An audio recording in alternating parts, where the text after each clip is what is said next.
Hi guys, good morning. कैसे हो आप लोग सब? आई होप आप सब एकदम बढ़िया, फर्स्ट क्लास और मजे में होंगे। Absolutely yes sir. दोस्तों, हम लोग बहुत ही इंटरेस्टिंग और बहुत ही बढ़िया सा और बहुत ही फर्स्ट क्लास सा चैप्टर हम लोग पढ़ रहे हैं जिसका नाम है कंपनी ऑडिट सर। और कंपनी ऑडिट में सर इतना मजा आ रहा है हम लोग को कि आपको क्या बताएं, है ना। तो आज हम लोग एक बहुत ही नई और बहुत ही धांसू और इंटरेस्टिंग चीज बच्चों हम लोग आज पढ़ने वाले हैं। ऑडिटर की ड्यूटी हम लोग आज पढ़ने वाले हैं। So you guys need to concentrate full power के साथ, एकदम अच्छे से पूरा पूरा एकदम फोकस करना है, इन्वॉल्व रहना है। और कहीं पे भी आपको अगर कुछ भी क्वेरी आए तो you have to make sure that you have to ask me. वो it goes without saying, obvious सी बात है। सो आज का टॉपिक है अपना सेक्शन नंबर 143 सबसेक्शन 11, जो बात करता है about auditors duty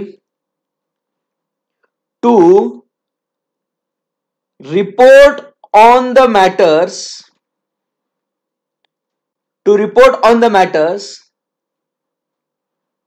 specified by central government. ठीक है ना।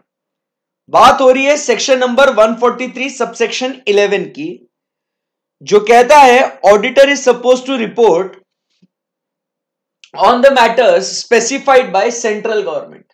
सो everybody now full concentration, full एकदम बढ़िया तरीके से आपका फोकस होना चाहिए, एकदम तैयार रहना। ठीक है, यस।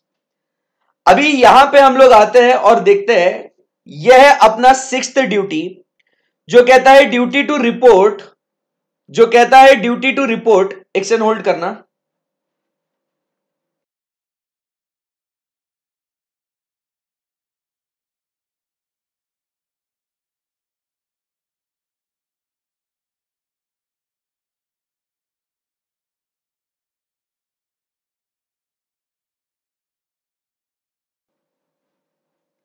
ओके, सो हम बात कर रहे थे about what, auditors duty to report on the matter specified by central government. अब एकदम फोकस करना अच्छे से, ठीक है।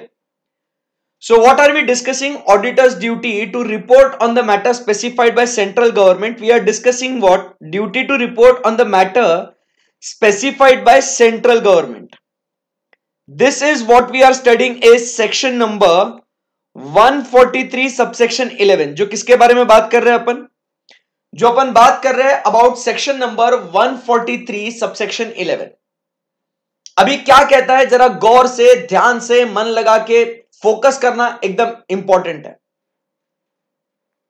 नजर हटी दुर्घटना घटी। भाई बता रहा हूं, द सेंट्रल गवर्नमेंट में in consultation with national financial reporting authority bye general और स्पेशल ऑर्डर, ऑर्डर एक जनरल या स्पेशल ऑर्डर देगा साहब, बाय जनरल और special order, direct in respect of such class or description of companies as may be specified in the order, that the auditor's report shall also include statement on such matters as may be specified therein। therein मतलब किधर? Order. therein मतलब wherein order. अब sir आपने पढ़ लिया इसको तो मतलब सर समझ में ही नहीं आए क्या लिखा है सर आपने, मतलब सर कुछ समझ में नहीं आ रहा है। अब ध्यान से देखना, सुनना। द सेंट्रल गवर्नमेंट में in consultation with the national financial reporting authority एक ऑर्डर प्लेस करेगा वो। अब इस ऑर्डर को क्या कहते हैं अपन? अब ध्यान से सुनना, समझना। तो इस ऑर्डर का नाम है क्या? तो इस ऑर्डर का नाम है कंपनीज ऑडिटर्स रिपोर्ट ऑर्डर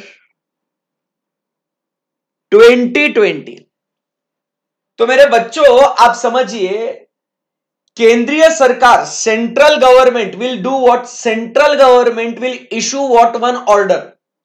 भाई सेंट्रल गवर्नमेंट है ना, आप समझिए बात को। सेंट्रल गवर्नमेंट क्या कर रहा है बॉस? सेंट्रल गवर्नमेंट दोस्त एक ऑर्डर इशू कर रहा है, एक ऑर्डर इशू कर रहा है। उस ऑर्डर का नाम क्या है बॉस? उस ऑर्डर का नाम है कंपनीज ऑडिटर्स रिपोर्ट ऑर्डर 2020, जिसको ही अपन प्यार से कहते हैं कारो 2020।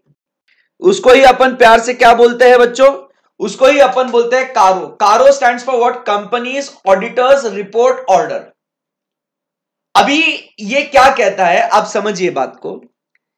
जब ये ऑर्डर बनता है ना, तो ये ऑर्डर में क्या हुआ है, आप समझिए बात को। ये देखो, ये ड्यूटी है किसकी? आपको इतना पता होना चाहिए कि बॉस ये ड्यूटी है किसकी? तो this is the auditors duty. हा, तो अभी क्या काम है आप समझिए एकदम आराम से, एकदम डिटेल में। अभी क्या होता है इस ऑर्डर के अंदर, इस ऑर्डर के अंदर, इन दिस ऑर्डर, बराबर क्या होता है? बात करते हैं कि यहां पे ये ऑर्डर किसे किसे एप्लीकेबल है। सबसे पहले बात करते हैं कि ये जो ऑर्डर है ना साहब, ये ऑर्डर किसे किसे एप्लीकेबल है। To whom this order is applicable, to whom this order is applicable.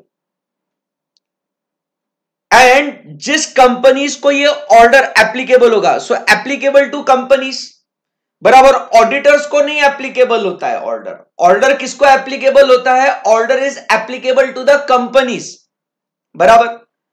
अब समझो बात को कि यहां पे अगर इस कंपनी को ऑर्डर एप्लीकेबल है, मान के चलते हैं, तो क्या हो जाएगा? इस कंपनी को अगर ये ऑर्डर एप्लीकेबल है, तो फोकस करना एकदम अच्छे से, ध्यान से।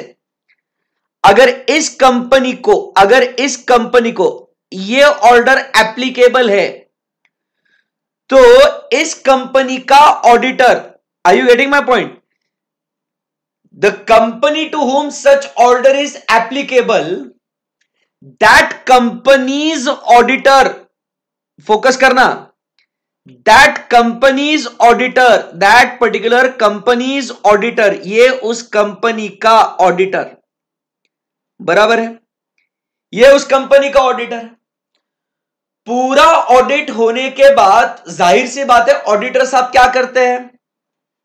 Sir auditors give their audit report, बराबर। This is the auditor's report. So वो नॉर्मल अपना ऑडिट रिपोर्ट जो देना है वो तो देगा ही, इसमें कोई डाउट नहीं है, बराबर। बट अब क्या कहता है कि जिस कंपनी को ये ऑर्डर एप्लीकेबल है, उस कंपनी के ऑडिटर ने अपने रिपोर्ट के अंदर, इस ऑर्डर के अंदर हम लोग ने क्या दिया है? कुछ मैटर्स दिए गए हैं। मतलब कुछ हम लोग ने क्या दिया है?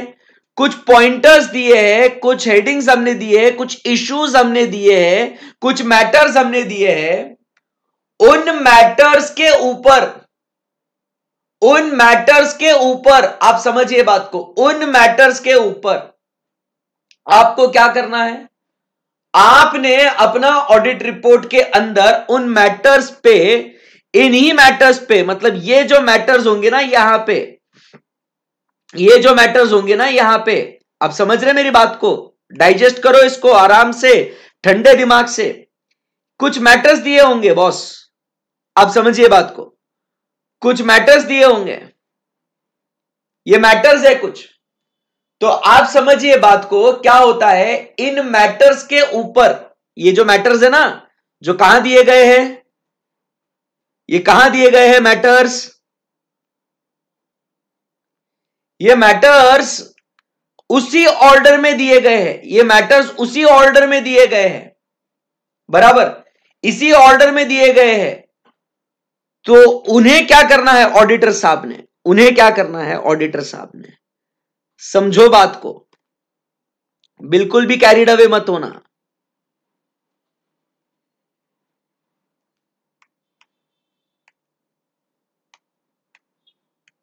मस्त चलने दो।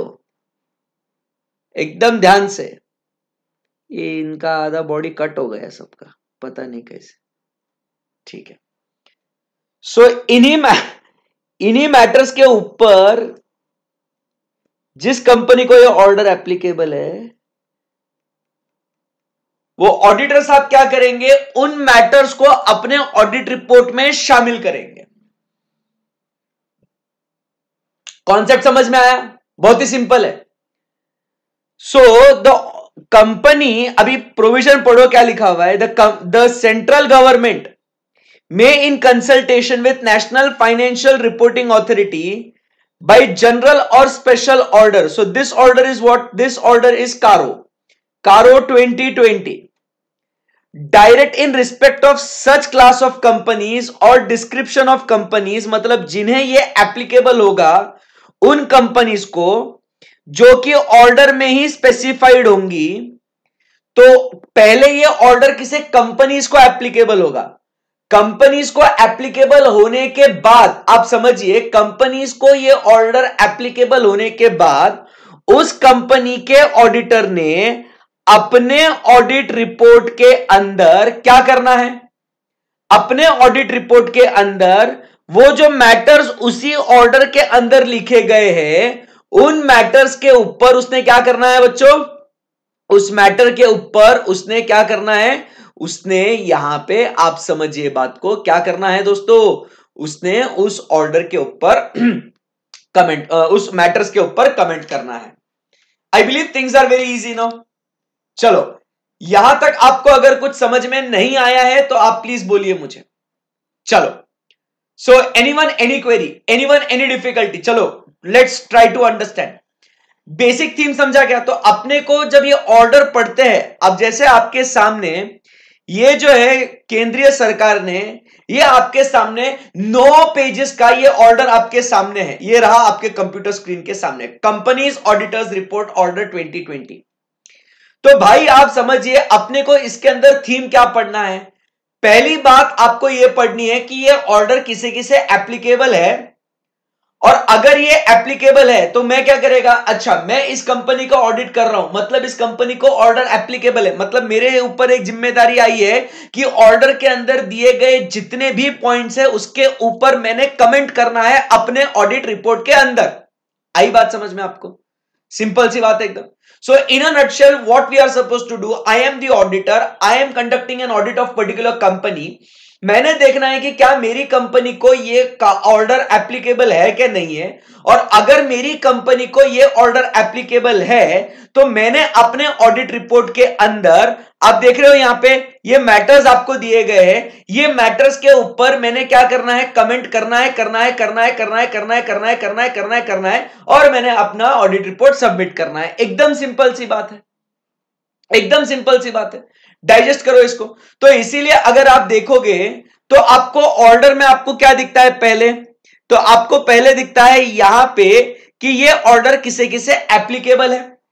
एप्लीकेबल के बाद आपको दिखेगा सेकेंड पॉइंट में कि उस ऑडिट रिपोर्ट में अपने कौन से मैटर्स इंक्लूड करने हैं। तो पहले आपने क्या चेक करना है कि किसे एप्लीकेबल है। अगर कारो इस कंपनी को एप्लीकेबल है तो इस कंपनी के ऑडिटर ने अपने ऑडिट रिपोर्ट के अंदर क्या करना है, ये उसका क्या है बॉस, ये उसका ऑडिट रिपोर्ट है, ये उसका क्या है, ये उसका ऑडिट रिपोर्ट है, उसका ये क्या है उसका, ये उसका ऑडिट रिपोर्ट है। तो इस ऑडिट रिपोर्ट में इन मैटर्स को उसने शामिल कर देना है। भाई साहब थीम समझा क्या, थीम समझा क्या आपको? नहीं तो आप बोलोगे कि सर हम लोग कारो सर दुनिया बवाल कर रही है इसका, व्हाट इज कारो सर, कारो में अमेंडमेंट सर, कारो आया। बट भाई साहब पहली इंपॉर्टेंट चीज ये है कि कारो मतलब क्या है, ये ऑर्डर मतलब क्या है, इसमें क्या होने वाला है, ये आपको समझा क्या? पहले मैं 10 मिनट से यही पढ़ा रहा हूं भाई, मैं आपको थीम पहले क्लियर करना चाहता हूं। डिड यू अंडरस्टैंड व्हाट कारो इज ऑल अबाउट एक्चुअली? एक कंपनी है, पहले अपने को देखना है कि उस कंपनी को क्या ये ऑर्डर एप्लीकेबल होता है या नहीं होता। अगर इस कंपनी को ऑर्डर एप्लीकेबल है तो इसका मतलब इस कंपनी के ऑडिटर ने उसी ऑर्डर के अंदर जो मैटर्स दिए गए हैं उन मैटर्स के ऊपर कमेंट करना है। That's it, over, simple, clear है एकदम बात? यस सर, एकदम बढ़िया सर, मजा ही आ गया सर। तो आज का सेशन अभी हम लोग कंटिन्यू करते हैं और यहां पे अब हमारा जो डिस्कशन होगा एवरीबॉडी, अब जो हमारा डिस्कशन होगा बॉस, ये हमें जानना है कि भाई साहब ये जो ऑर्डर है, ये ऑर्डर एप्लीकेबल होगा तो किसे होगा भाई ये ऑर्डर एप्लीकेबल होगा तो किसे होगा, यही तो जानने का है, यही किसके लिए तो आए है ना। हाँ सर, इसी के लिए तो आए हैं और यही तो पढ़ के जाएंगे। चलो रेडी हो आप लोग सब? Yes sir, full ready sir, full power एकदम। चलो सो लेट्स रॉक गाइस, है ना, एकदम माहौल बनाते चलो। सो अब ये ऑर्डर किसे किसे एप्लीकेबल है, आइए चलो देखते हैं। Wow sir, so this order shall apply to every company including a foreign company as defined in clause 42 of section 2 of the Companies Act 2013 क्या बोल डाला इसने, दिस ऑर्डर शैल अप्लाई, ये किसको एप्लीकेबल होगा, it shall apply to every company including foreign company. Sir foreign company को भी नहीं छोड़ा, सर फॉरेन कंपनी को भी नहीं छोड़ा सर इन्होंने। सर अभी इसका मतलब क्या है ऐसा सर, फॉरेन कंपनी सर मतलब ऐसा कुछ क्लिक नहीं हुआ सर, हमें कुछ ऐसा समझ में नहीं आया, ऐसा फॉरेन कंपनी बकायदा क्यों लिखा है सर। तो मैं आपको एक बात बता दूं, आप सबको पता होगा कि boss companies act is applicable to Indian companies, correct ना बेटा? Yes sir, companies act is applicable to which companies? Sir ji Indian companies. और अगर कोई पार्ट, अगर कोई प्रोविजन, अगर हमें फॉरेन कंपनीज को लागू कराना है तो हमने क्या करना है बच्चों? तो सर सिंपल सी बात है, हमने बकायदा स्पेसिफिकली लिखना पड़ेगा कि ये चीज जो है, ये चीज फॉरेन कंपनीज को भी लागू होगी। इसीलिए जब भी हम लोग देखते हैं ना यहां पे इट इज एप्लीकेबल टू, क्या बोलता है, every company including what, foreign company. तो यहां पे देखो कंपनीज एक्ट के प्रोविजंस यूजुअली इंडियन कंपनीज को एप्लीकेबल होते हैं, बट जब अपने को कोई स्पेसिफिक चीज सिर्फ फॉरेन कंपनीज को एप्लीकेबल करानी होती है ना, तो हमें लिखना भी पड़ता है कि भाई साहब इसको फॉरेन कंपनीज को भी एप्लीकेबल है। तो सिर्फ फिर काहे इसमें इतना बवाल क्रिएट करे कि किसे applicable such class of companies and फलाना ढिमकाना। तो मेरा बच्चा, मेरा बाबू, मेरा बेटा, मेरा सोना, यहां पे एक वर्ड आपको दिखता है और वो बहुत इंपॉर्टेंट है। वो क्या लिखा हुआ है? एक्सेप्ट। मतलब कारो सारे कंपनीज को लागू होगा। CARO 2020 will be applicable to every company, all the companies including foreign companies. Yes, but क्या बोलता है? एक्सेप्ट। मतलब यहां पे इन 6 कंपनीज को छोड़ के कारो जितनी भी कंपनीज है उन सारी कंपनीज को कारो क्या हो जाएगा बॉस? उन सबको कारो एप्लीकेबल हो जाएगा। सही बात है ना एकदम? Absolutely yes sir. सो मेरा बेटा यहां पे अपन क्या लिखते हैं? So CARO is applicable to all companies, it is applicable to all companies including what? Foreign company including what बेटा? सर बहुत मजा आ रहा है, बहुत मजा आ रहा है sir, including foreign company. But फिर क्या बोल दिया बॉस? एक आ गया एक्सेप्ट। मतलब सारे कंपनीज को सिवाय इन कंपनीज को छोड़ के। तो today our topic of discussion will be what? To discuss that, to discuss, अपने को क्या करना है डिस्कस यहां पे कि कौन से कंपनीज को कारो एप्लीकेबल नहीं है। जब बात सर, बहुत बढ़िया,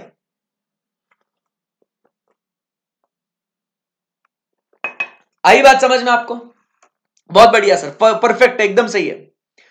तो सबसे पहले अपन बात करते हैं कि it is not applicable to, everybody concentrate. सबसे पहले अपन बात करते हैं it is not applicable to which company? Banking company. तो बॉस पहली कंपनी जिसे कारो एप्लीकेबल नहीं है वो कौन सी कंपनी है पता है आपको? Banking company. बॉस बैंक्स को मतलब बैंकिंग कंपनी के ऑडिटर्स को बॉस कारों के ऊपर रिपोर्टिंग करने की आवश्यकता नहीं है। बैंकिंग कंपनी के ऑडिटर्स को कारों के ऊपर रिपोर्टिंग करने की जरूरत नहीं है। बैंकिंग कंपनीज को कारों एप्लीकेबल नहीं है। आई बात समझ में आपको? बोलो यस और नो। यस, सिंपल सी बात है। So CARO is not applicable to banking company. मुझे एक बात बताइए दोस्तों, मुझे एक बात बताइए first, is CARO applicable to banking company? No sir. जवाब देते रहना मेरे साथ, एकदम अच्छे से इन्वॉल्व रहना, कहीं पे भी अपना ध्यान भटकाना नहीं, है ना, फुल कॉन्सेंट्रेट करते रहना, एकदम मस्त, एकदम बढ़िया तरीके से, ठीक है ना जी सर। सो अब है ना, मुझे आप जवाब देते जाएंगे एकदम अच्छे बच्चों के जैसे। मुझे आप बताइए कि is CARO applicable to banking company? तो आंसर इज नो सर। फिर अब सवाल यह आता है कि is CARO applicable to non banking financial company? Non banking financial company, is CARO applicable to non banking financial company? NBFC को CARO applicable है क्या? देखो, बैंकिंग कंपनी को एप्लीकेबल है, नॉन बैंकिंग फाइनेंशियल कंपनीज को, चलो बताओ, नॉन बैंकिंग फाइनेंशियल कंपनीज को बोलो, नॉन बैंकिंग फाइनेंशियल कंपनीज को कारो एप्लीकेबल होगा क्या? तो यहां पे आप समझिए बात को, नॉन बैंकिंग फाइनेंशियल कंपनीज को कारो एप्लीकेबल होवेगा। Yes sir, CARO is applicable to banking company, it is not applicable to non banking financial companies. So CARO, sorry उल्टा बोला मैंने, CARO is not applicable to banking companies, तो yes it will be applicable to non banking financial companies. आई बात समझ में आपको? So point number 1 clear है, जो कंफ्यूजन क्रिएट कर सकता है कि बॉस बैंक्स को कारो sir not applicable, non banking वालों को एनबीएफसीज जो है, एनबीएफसीज आपने सुना होगा ना, एनबीएफसीज, तो उन्हें एप्लीकेबल, तो यस इन्हें एप्लीकेबल। अब आप पूछेंगे भाई, अरे भाई मतलब क्या स्पेसिफिकली बैंकिंग कंपनीज को एक्सक्लूड किया है ना?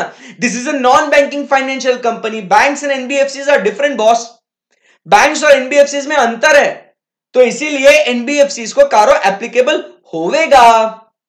आई बात समझ में आपको? बिल्कुल सर। यहां तक कोई डिफिकल्टी है क्या आपको?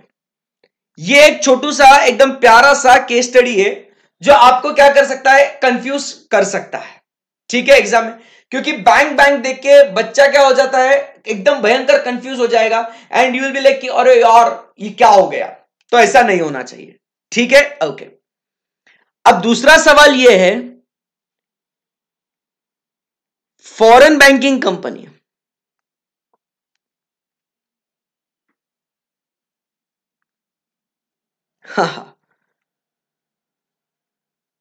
फॉरेन बैंकिंग कंपनी को, अब इसमें बताइए आप मुझे, फॉरेन बैंकिंग कंपनी को कारो एप्लीकेबल होगा कि नहीं होगा? स्टेप बाय स्टेप चलेंगे अभी।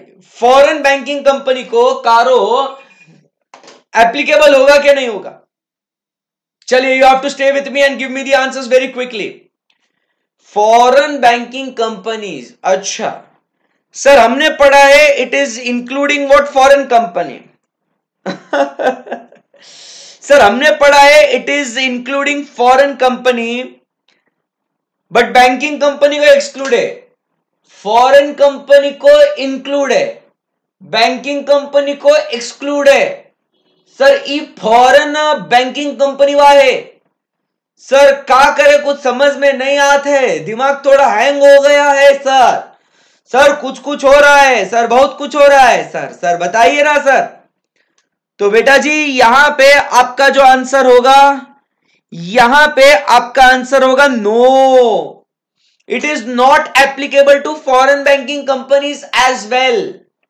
क्योंकि आप समझिए, इवन दो वहां पे हम लोग कहते हैं it includes foreign company, but you have to understand that banks को तो एक्सक्लूड करा गया है ना, तो बैंक्स को एक्सक्लूड करा गया है, तो जाहिर सी बात है foreign banking companies will be what, excluded, it will not be applicable. आई बात समझ में आपको? Yes sir, perfect. चलिए उसके बाद अपन आगे बढ़ते हैं, अब सेकेंड पॉइंट पे आते हैं। एकदम सिंपल सी बात है। सेकेंड पॉइंट में अपन बात करते हैं अबाउट व्हाट, इंश्योरेंस कंपनी। अब बात करते हैं किसकी, इंश्योरेंस कंपनीज को भी क्या करा गया है, एक्सक्लूड करा गया है। Insurance companies are also excluded from what, देखो क्या लिखा हुआ है, बैंकिंग कंपनी, बराबर के नहीं। और जब भी कोई फॉरेन बैंक भी इंडिया में आके बैंकिंग ऑपरेशंस करेंगी तो आप समझिएगा उसको बैंकिंग रेगुलेशन एक्ट के प्रोविजंस को फॉलो करना पड़ेगा बॉस, ठीक है ना। सेकेंड पॉइंट क्या कहता है, इंश्योरेंस कंपनी, तो इमोशनल होके कहीं यहां पे इलेक्ट्रिसिटी कंपनी को ढूंढने में मत लगे जाना, इलेक्ट्रिसिटी कंपनी नहीं है भाई। आई बात समझ में आपको, इलेक्ट्रिसिटी कंपनी नहीं है। आपने को तो सर आदत हो गई है बैंकिंग इंश्योरेंस इलेक्ट्रिसिटी, अरे ना मुन्ना ना, बैंकिंग इंश्योरेंस इलेक्ट्रिसिटी ना ही है, इलेक्ट्रिसिटी को एप्लीकेबल है। ओके ओके, अब क्या है आप समझिए बात को, बैंकिंग कंपनीज को क्यों एक्सक्लूड करा गया है, क्योंकि रिजर्व बैंक ऑफ इंडिया इनके ऊपर रेगुलेट करता है और बैंकिंग कंपनीज को अपना एक ऑडिट रिपोर्ट के अंदर long form of audit report LFAR पे रिपोर्टिंग करना पड़ता है बैंकिंग कंपनीज को। जब आप फाइनल में आओगे बैंक ऑडिट पढ़ोगे, या फाइनल में क्यों, अब तो इसी मॉड्यूल में अपने को बैंक ऑडिट भी चैप्टर है, अपन उसके बारे में तब डिस्कस करेंगे। सो बैंकिंग कंपनीज को अपने ऑडिट रिपोर्ट में LFAR के ऊपर रिपोर्टिंग करना पड़ता है, long form of audit report. उसके अंदर आरबीआई ने कुछ पॉइंट्स बोले गए हैं, इसके ऊपर उन बैंकिंग कंपनीज के ऑडिटर्स को रिपोर्ट करना है, तो आरबीआई ने उनके लिए अलग से LFAR, अलग से एक फॉर्म ऑफ ऑडिट रिपोर्ट दिया गया है, उनके ऊपर बैंक ऑडिटर्स ने उधर रिपोर्ट करने का है। तो जबरदस्ती फिर कंपनीज एक्ट में कारो 2020 का काय को रिपोर्टिंग करे, डबल डबल क्यों कराने का ना काम, तो इसीलिए बैंकिंग कंपनीज को कारो के रिपोर्टिंग रिक्वायरमेंट से एक्सक्लूड कर दिया गया है। इंश्योरेंस कंपनी का रेगुलेटर है IRDAI, insurance regulatory development authority of India. तो बॉस इंश्योरेंस कंपनीज को भी यहां पे क्या कर दिया गया है, एक्सक्लूड कर दिया गया है। आई बात समझ में आपको, बोलो यस और no. Yes, so insurance company यहां पे क्या हो गया है, इंश्योरेंस कंपनी को एक्सक्लूड करा गया है। सर बैंकिंग रेगुलेशन एक्ट में बैंकिंग कंपनी में फॉरेन बैंकिंग कंपनी को भी डिफाइन किया है। भाई साहब आप समझिए, बैंकिंग रेगुलेशन एक्ट के अंदर जो भी कंपनी यहां पे इंडिया में फॉर्म एंड इनकॉर्पोरेटेड है या बाहर से आके यहां करती है, they have to follow the provisions of banking regulation act. आई बात समझ में, इंडिया के कानून को तो पालन करना पड़ेगा ना रे भाई।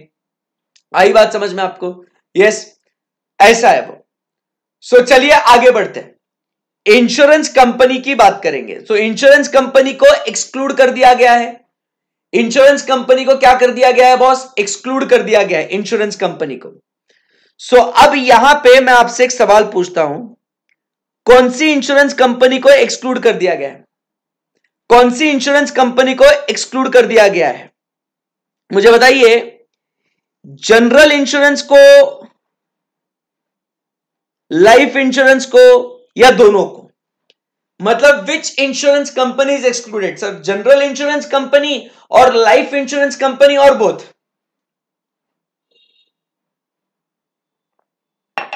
बताइए। जनरल इंश्योरेंस कंपनी और लाइफ इंश्योरेंस कंपनी और both, which insurance companies are excluded, तो sir obviously both are excluded. Obviously क्या हो जाएगा, बोथ आर एक्सक्लूडेड, सर दोनों, बोथ, बराबर के नहीं, क्योंकि यहां पे ऐसे सवाल आपको कंफ्यूज करेंगे एग्जाम में, ठीक है ना। सो यहां पे आप समझिए both are what excluded, both are excluded, not applicable for both. Confuse करेंगे आपको ऐसा एग्जाम में, आप बोलेंगे यार ये तो पढ़ के ही नहीं आए थे हम तो, ठीक है ना। सो इंश्योरेंस कंपनी आप समझिए it is Nada, not applicable for हुम, सो it is not applicable for both, not applicable for both, perfect है, एकदम बेस्ट है। फिर उसके बाद आगे बढ़ते हैं दोस्तों, आगे बढ़ते हैं। Next we talk about is small company. Small company को स्ट्रेट वे कोई टेंशन नहीं है।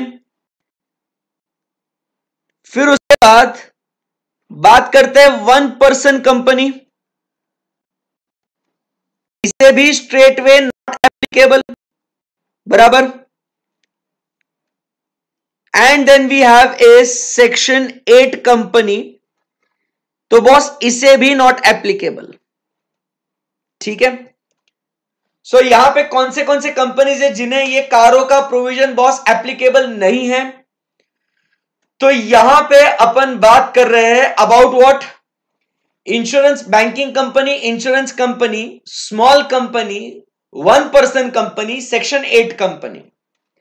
एंड अब आखिरी में जो बहुत बहुत बहुत इंपॉर्टेंट है, जो आज का अपना पूरा लेक्चर, पूरा सेशन इसके ऊपर जाएगा, वो होगा अपना कौन सा?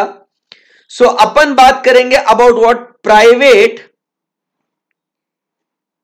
Limited company. अब किसकी बात करेंगे अभी अपन? Now we will talk about what is the private limited company. एकदम गजब, अब एकदम बढ़िया तरीके से ध्यान देना है, और इसको याद करने का तरीका भी एकदम सिंपल है। आप बोलोगे सर इतनी सारे कंपनी सर हम कैसे याद रखेंगे? तो भैया मेमोरी टेक्निक बहुत ही आसान है। 1 पर्सन मतलब कौन सी 1 person? Got is Samsung S8 insured, got is Samsung S8 insured from a private bank. भाई एकदम सिंपल मेमोरी टेक्निक है। 1 person got is Samsung S8 insured from a private bank. तो 1 person मतलब 1 पर्सन कंपनी।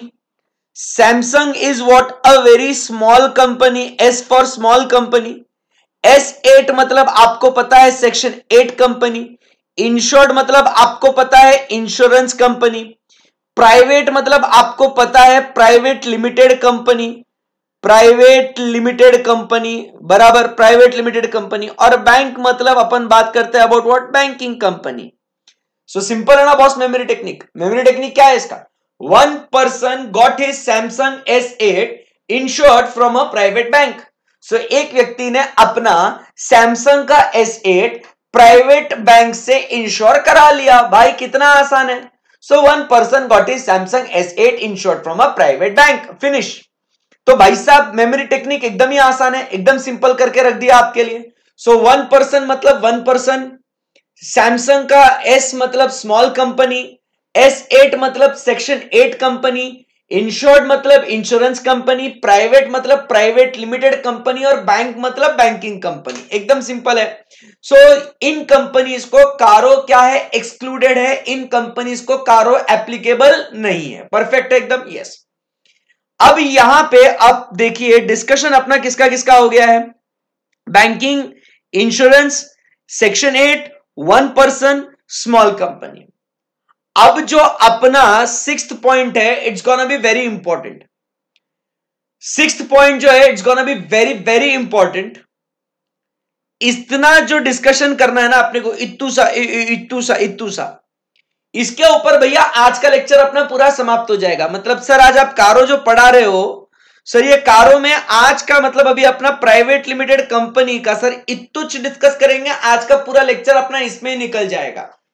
क्या बोल रहे sir? मतलब इतना क्या पढ़ाने वाले सर? इतना सा मतलब सर बहुत ही सिंपल है यार। मतलब इसमें आप इतना टाइम लोगे? हाँ भाई लेना पड़ेगा ना भाई, देखना तुम, बहुत मजा आएगा तुमको।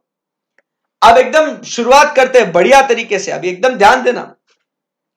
अभी तक अगर आपका ध्यान नहीं होगा, अभी तक अगर आप इन्वॉल्व नहीं होंगे, कोई बात नहीं, सारी गलती माफ। बट अभी अगर आप ध्यान आपका अगर हट गया तो भाई साहब बहुत बड़ा नुकसान होएगा आपका। ठीक है ना? सो एकदम आराम से ध्यान से अब बात करेंगे प्राइवेट लिमिटेड कंपनी के लिए।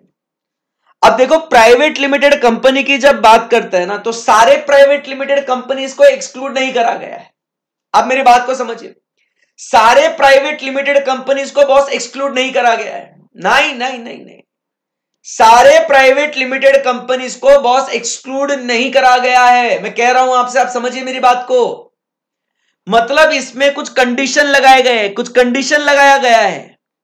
मतलब अगर ये इस क्राइटेरिया में, अगर ये प्राइवेट लिमिटेड कंपनी में, आप समझिए बात को, अगर आप समझिए अगर ये प्राइवेट लिमिटेड इस कंडीशन में अगर बैठती होंगी तो ही इस प्राइवेट लिमिटेड कंपनी को एक्सक्लूड करो। अगर ये प्राइवेट लिमिटेड कंपनी इस दिए गए कंडीशंस में अगर नहीं बैठती ना साहब, तो बॉस हम कह रहे हैं आपको इस कंपनी को कारो एप्लीकेबल करा दो। देखो भैया बाकी इसमें क्या था ना, स्ट्रेट वे एकदम सिंपल स्ट्रेट फॉरवर्ड था। Banking, insurance, section 8, 1% small company, भैया तुमको एप्लीकेबल नहीं है तो जा रहे, कोई टेंशन नहीं था।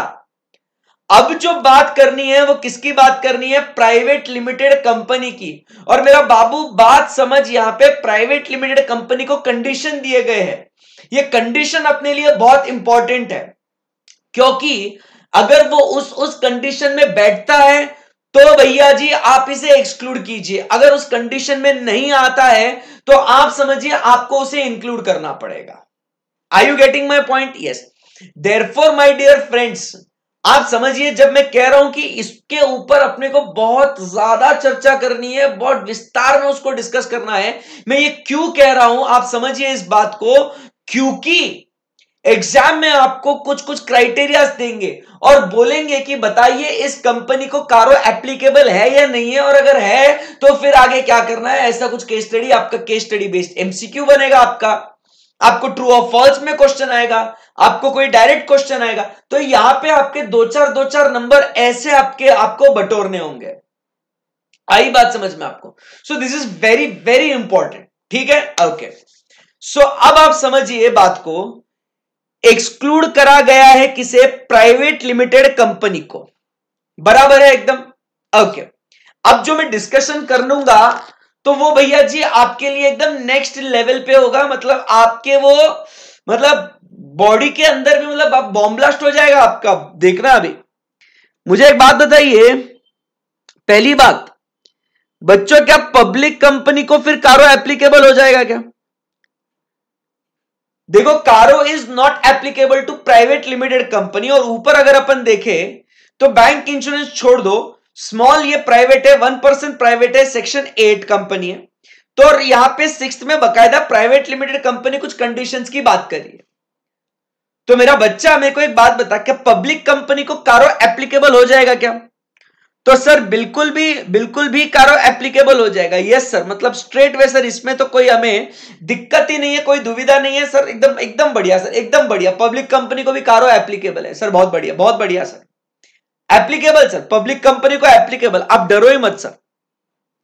उसके बाद सवाल यह आता है, मुझे एक बात बताओ रे, क्या प्राइवेट अनलिमिटेड कंपनी को कारो एप्लीकेबल होगा क्या? तो सर ये क्या बोल रहे हो आप, ये तो हमने कभी ऐसे सुना नहीं सर, अनलिमिटेड कंपनी, अरे सर क्या कर रहे हो भाई साहब? मुझे फिर अब यहां पे कानून हाथ में लेना पड़ेगा, तब तक आप जरा कुछ बातें आप जरा देख लो, आपके हिसाब से आपका लॉ का नॉलेज फुल इस्तेमाल करो, क्योंकि आप देखो आप लॉ का आपका बहुत पढ़ाई करी आपने, जैसे ही फाउंडेशन पास हो गए भाई साहब, फाउंडेशन पास करते से ही आप लोगों ने तो मतलब 3 महीने 4 महीने लॉ की पढ़ाई करी। तो बच्चा लोग प्राइवेट अनलिमिटेड कंपनी, ऐसा प्राइवेट अनलिमिटेड कंपनी, पहले तो एक बात बताओ होवे क्या ऐसे कंपनी, प्राइवेट अनलिमिटेड कंपनी होती है ऐसे, होती है ऐसे प्राइवेट अनलिमिटेड कंपनी? जरा यस और नो में जवाब दो। प्राइवेट अनलिमिटेड कंपनी ऐसा होती है, प्राइवेट अनलिमिटेड कंपनी होती है, होना तो चाहिए सर, मेरे को तो पता नहीं सर। अनलिमिटेड लाइबिलिटी क्या? हाँ ऑब्वियसली, जब अपन प्राइवेट लिमिटेड कंपनी बोलते तो limited liability, private unlimited company मतलब अनलिमिटेड लाइबिलिटी। आधे बच्चों को तो पता ही नहीं है कि सर ऐसा अनलिमिटेड कंपनी होवे कि नहीं होवे, तो उन्हीं बच्चों के लिए मैं यहां पे देखो अनलिमिटेड ऐसा सर्च करता हूं, तो आपको दिखेगा बॉस, दिखेगा आपको कि भैया अनलिमिटेड कंपनी डिफाइन करी जाती है और होती है ना? हाँ, सुना नहीं अभी तक बेटा फवाज, सुना नहीं अभी तक, फिर सुना था, अब सर ने सुना दिया। सो अनलिमिटेड कंपनी होती है सर, होती है सर। देखो सेक्शन 2 सबसेक्शन 92। तो भैया जी आप समझिए बात को यहां पे कि इसे भी कारो एप्लीकेबल हो जाएगा। अरे वाह सर, अरे वाह सर।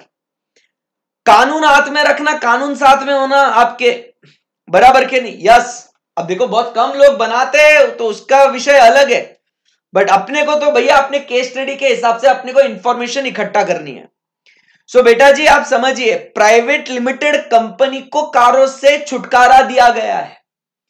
प्राइवेट लिमिटेड कंपनी को कारों से छुटकारा दिया गया है। इसका अर्थ यह है कि पब्लिक कंपनी को छुटकारा नहीं है, पब्लिक कंपनी को एप्लीकेबल है।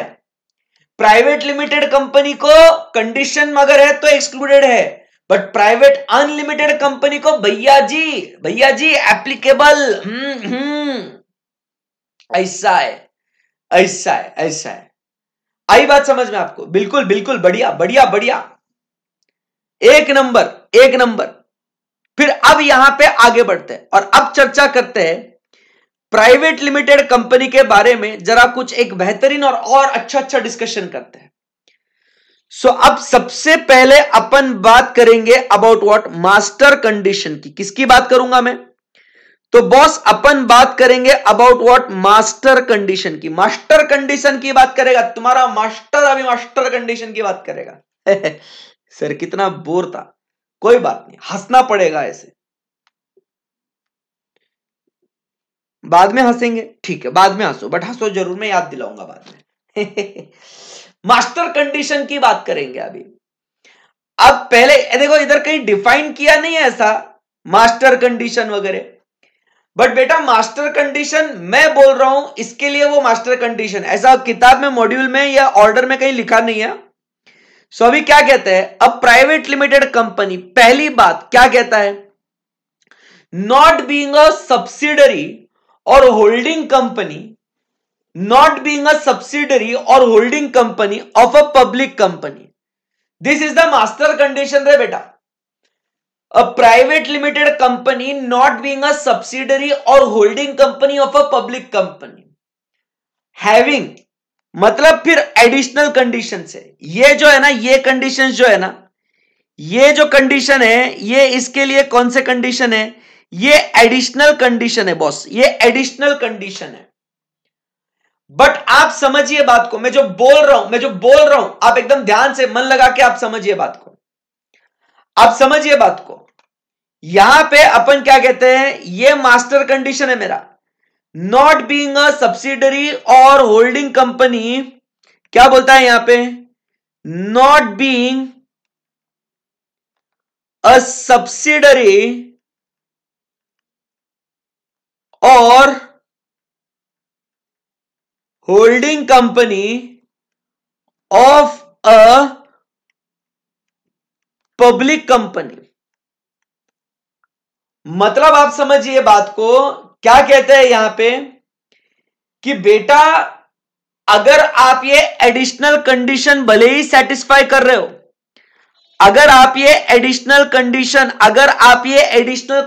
भले ही सेटिस्फाई कर रहे हो, बट अगर आपने ई मास्टर कंडीशन को ही पूरा नहीं किया तो एडिशनल कंडीशन सेटिस्फाई करने का कोई मतलब नहीं है, आपको कारो एप्लीकेबल हो जाएगा।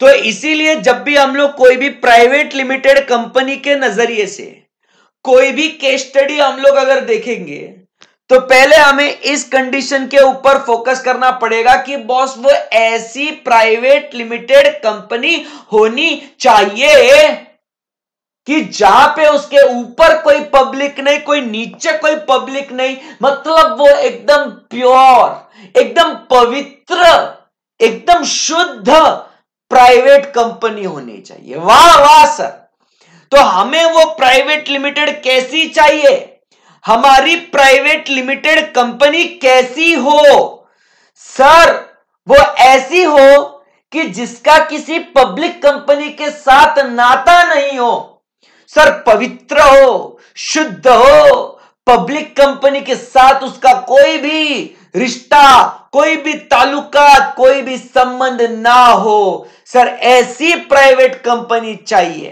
और अगर उस प्राइवेट कंपनी का, अगर उसका रिश्ता किसी भी सब्सिडरी या किसी भी होल्डिंग कंपनी के साथ, अगर वो पब्लिक कंपनी है, मतलब किसी भी पब्लिक कंपनी कंपनी के साथ अगर उसका रिश्ता हो, सब्सिडरी के फॉर्म में या होल्डिंग के फॉर्म में, नहीं चलेगा, सीधा सीधा कारो एप्लीकेबल कर डालेगा। आई बात समझ में आपको? आई बात समझ में आपको? बिल्कुल बिल्कुल बिल्कुल बिल्कुल। एंड इसका लॉजिक भी क्या है भाई? सर लॉजिक भी एकदम सिंपल है। अरे the subsidiary of a public company is deemed to be a public company and therefore public company deemed, public company को एप्लीकेबल ना रे फिर। अरे हाँ सर, ऐसा तो इसीलिए ना ऊपर पब्लिक ना नीचे पब्लिक, कहीं पे भी नो पब्लिक। अगर वैसा है तो फिर आगे बढ़ेंगे और एडिशनल कंडीशंस की ओर जाएंगे। अगर आप समझिए बात को समझिए, बात को समझिए। अगर ई मास्टर कंडीशन मतलब अगर भैया जी अगर ये कंडीशन अगर आप पूरा नहीं करते हो और एडिशनल कंडीशन आप पूरा करते हो, फिर भी आपको कारो एप्लीकेबल हो जाएगा। तो पहली बात तो ये जो ये कंडीशन है वो आपको देखना है। क्लियर एकदम? तो इसका मतलब क्या हो गया? इसका मतलब क्या हो गया साफ साफ बातों में सर, यहां पे आप समझिए, इसकी जो पब्लिक सब्सिडरी कंपनी होगी तो नहीं चलेगा। ये प्राइवेट कंपनी है। ये कौन सी कंपनी है? ये ई सर जी अपनी प्राइवेट कंपनी छे, प्राइवेट लिमिटेड कंपनी छे, बट इसकी सब्सिडरी है ना पब्लिक कंपनी है, नहीं चलेगा। सर ये जो है ना ये प्राइवेट कंपनी है, बट सर इसकी होल्डिंग कंपनी है ना पब्लिक होल्डिंग कंपनी है सर। सर बहुत दुविधा है, कैसा चल रहा है सर ये सब? मतलब तो इसकी जो है ना यहां पे ये है पब्लिक होल्डिंग कंपनी, तो ये भी नहीं चलेगा सर, ये भी नहीं चलेगा सर। तो आप समझिए ये प्राइवेट कंपनी एकदम पवित्र प्राइवेट कंपनी, प्योर, एकदम प्योर बेबी, प्योर। उसका किसी भी पब्लिक के साथ ताल्लुकात नहीं होना चाहिए, किसी भी पब्लिक के साथ ताल्लुकात नहीं होना चाहिए, एकदम प्राइवेट प्राइवेट। तो मतलब सर अगर इसका प्राइवेट होल्डिंग है तो चलता है सर, अगर इसका प्राइवेट सब्सिडरी है तो चलता है। मतलब यहां पे अगर अपन देखेंगे सो यहां पे आप समझिए कारो क्या बोलेंगे यहां पे स्ट्रेट वे कारो एप्लीकेबल, यहां पे स्ट्रेट वे कारो एप्लीकेबल, यहां पे आपको बेटा जी additional conditions to be seen. अब समझ में आया सर? मतलब सर ने इसको मास्टर कंडीशन क्यों बोला, समझ में आया आपको? आई बात समझ में आपको? बोलो बॉस। तो ये बात है यहां पे अपन क्या कहते हैं, यहां पे आपको एडिशनल कंडीशन देखना पड़ेगा। अब बात क्लियर है सर, अब मजा आया ना वीडियो? ये बात तो सही है सर।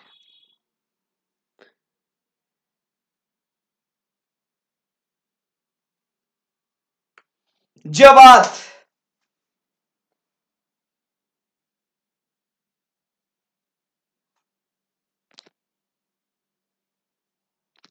हेलो माइक चेक, सब बढ़िया है यार? कुछ भी बोल रहे हो तब फटका पड़ेगा, फटका। चलो, so my dear friends, everything okay? Understood? Private limited company का पहला मास्टर कंडीशन, मास्टर स्ट्रोक भाई का। तो यहां पे आपको एडिशनल कंडीशन देखना पड़ेगा, यहां पे एडिशनल कंडीशन देखना पड़ेगा। और देख लेंगे सर फिर। सो मास्टर कंडीशन में किसी को कुछ क्वेरी है तो बताइए प्लीज।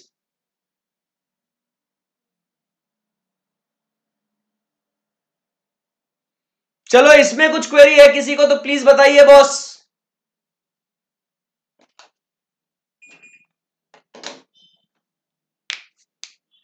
ओके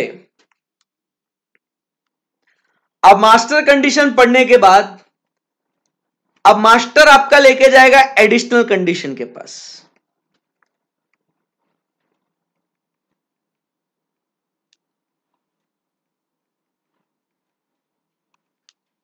आई बात समझ में? बिल्कुल। तो आपको एडिशनल कंडीशंस कब देखना है ये बात आपको क्लिक होनी चाहिए। स्टार्टिंग में ही अगर आपको बोला गया कि एक प्राइवेट लिमिटेड कंपनी है which is a subsidiary of a public company which is a holding company of a public company, आगे आपने विचार ही नहीं करना है, आगे आपने विचार ही नहीं करना है, सीधा सीधा कारों से एप्लीकेबल हो जाएगा।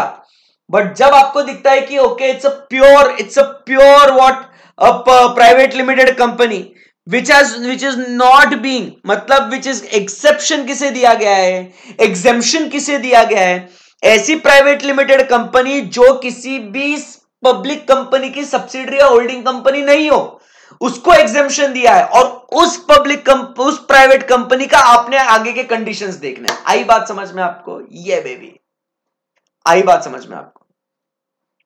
सो थर्ड केस में आपको अब ये एडिशनल कंडीशंस देखने। तो अब एडिशनल कंडीशन क्या है ये आपको समझाना, एडिशनल कंडीशन के पास कब जाना है, क्लियर है ना एकदम? हाँ।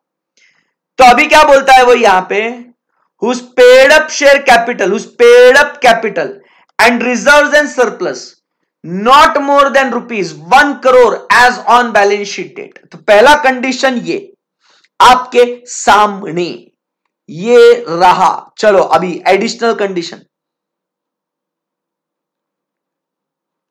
मतलब मैं आपको एक और एग्जांपल देगा ना और एक बात करेंगे ना तो नेक्स्ट लेवल क्लैरिटी आएगा।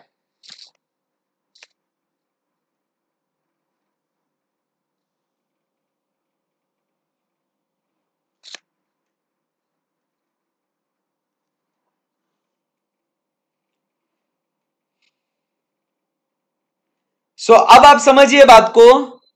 When we talk about additional condition, everybody concentrate. अब एडिशनल कंडीशन में फर्स्ट पॉइंट अपन क्या कहते हैं, paid up capital and reserves and surplus not exceeding 1 crore. तो paid up share capital and reserves and surplus not exceeding 1 crore as on balance sheet date. आप समझिए।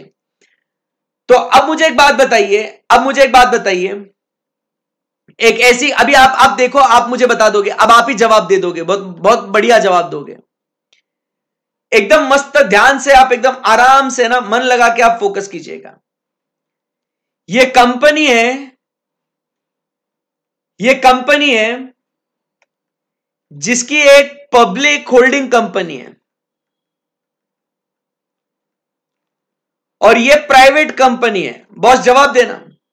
But इस प्राइवेट कंपनी का paid up share capital and reserves and surplus does not exceed 1 CR। तो आप मुझे बताइए इसे कारो एप्लीकेबल होगा कि नहीं होगा? कारो एप्लीकेबल होगा कि नहीं होगा? आप बताओ मुझे, इसका जवाब दो। इसे कारो एप्लीकेबल होगा कि नहीं होगा? एक प्राइवेट लिमिटेड कंपनी है जिसका एक पब्लिक होल्डिंग कंपनी है, बट इस प्राइवेट लिमिटेड कंपनी का paid up share capital does not exceed 1 CR। Additional condition satisfied. बताओ कारो क्या होएगा? बताओ। सर यहां पे कारो एप्लीकेबल हो जाएगा क्योंकि सर इन्होंने मास्टर कंडीशन को ही फुलफिल नहीं किया है। अब समझ में आया ना आपको? अब समझ में आया ना? तो ये एडिशनल कंडीशन को कब इज्जत देना होगा? जब आपने पहले ये मास्टर कंडीशन को मतलब in not being a subsidiary or holding company of a public company, आपने उसको पूरा किया ना, वो पूरा होने के बाद फिर आप आगे की कंडीशंस को देखेंगे। अगर यही पूरा नहीं हुआ तो आगे जाके आपको कोई मतलब ही नहीं है। Are we good? Are we good? Yes sir. Sir अब मजा आया सर, अब क्लियर हुआ सर। हाँ सर, अब वो एडिशनल कंडीशन, मास्टर कंडीशन, जरा अब वो कुछ बॉडी में गया सर, जरा अब कुछ पल्ले पड़ा है। बहुत बढ़िया, बहुत ही बढ़िया, बहुत ही बढ़िया। Very good guys, very good. Proud of you, proud of you my boy. चलिए अब आगे बढ़ते हैं, अब आगे बढ़ते हैं। अरे ओ बेटा जी, अरे ओ बाबू जी, अब paid up share capital and reserves and surplus में क्या आता है क्या नहीं आता है उसके बारे में चर्चा करेंगे। सर ये क्या करने की चर्चा है कि सर हमको तो आता है, देखते हैं ना। अब मुझे बताना है आपको आएगा कि नहीं आएगा पेड अप शेयर कैपिटल में। अब देखो, टोटल करने के लिए कुछ कुछ बातें अपने को ऐड करनी पड़ेगी ना। तो बताइए, पेड अप शेयर कैपिटल की बात करें, पेड अप कैपिटल की बात करें, सो मुझे एक बात बताइए,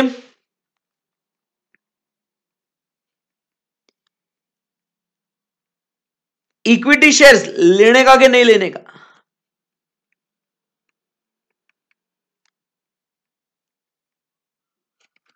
equity shares, tell me, paid up share capital में इक्विटी शेयर्स आएगा नहीं आएगा?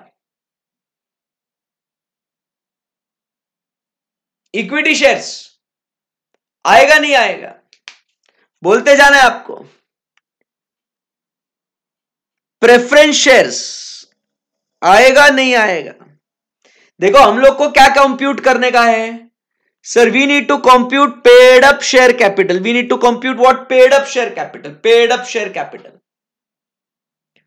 तो sir equity shares, preference shares आएगा, आएगा, आएगा। इक्विटी शेयर भी आएगा, प्रेफरेंस शेयर भी आएगा। चलो मुझको बताओ, कंपनी ने बोनस शेयर दिया, आएगा नहीं आएगा? Bonus share, bonus share, bonus.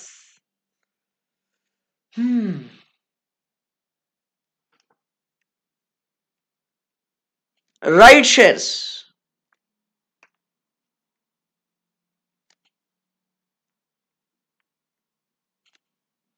Bonus share, right shares, बताइए, बोलो बोलो।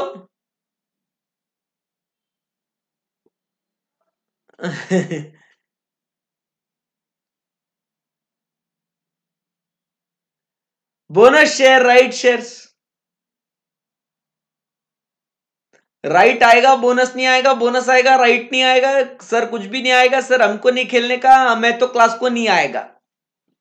आपको जो बोलना है बोल लो सर, मैं तो नहीं खेल रहा अब आपके साथ, ये अब ज्यादा हो गया सर। इक्विटी प्रेफरेंस तक तो मैं गेम में था, गेम इंटरेस्टिंग लग रहा था, अब ये क्या है sir? What type of question is this?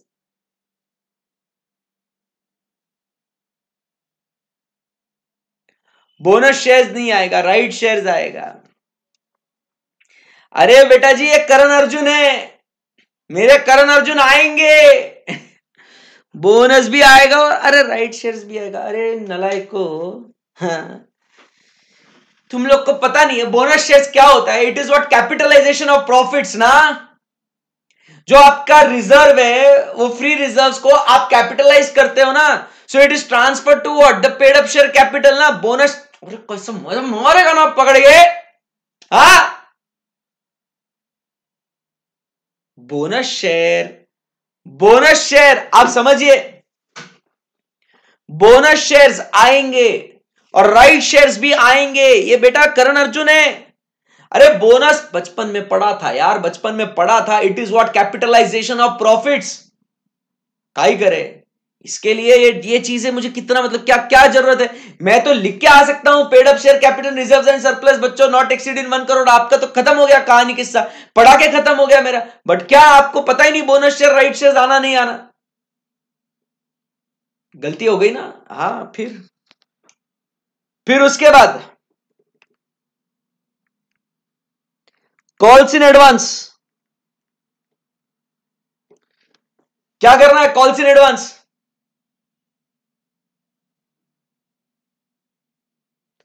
Calls in advance बताइए अभी। अब मैंने first call, second call, call पे कॉल करा, कोई बोलता है मेरे को एक कॉल कॉल कॉल कॉल नहीं खेलने का रे, मैं एक साथ पूरा पैसा दे देगा। तो अभी क्या हुआ, कंपनी के पास आए हैं कुछ पैसे, कंपनी के पास आए हैं कुछ पैसे जो है क्या, कॉल्स इन एडवांस। अब बताओ आप, calls in advance.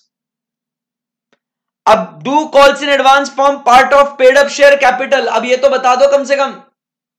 Do calls in advance form part of paid up share capital, company को एडवांस में कॉल मिला है। हाँ नहीं आएगा सर, अब तो सही बोल रहे हो।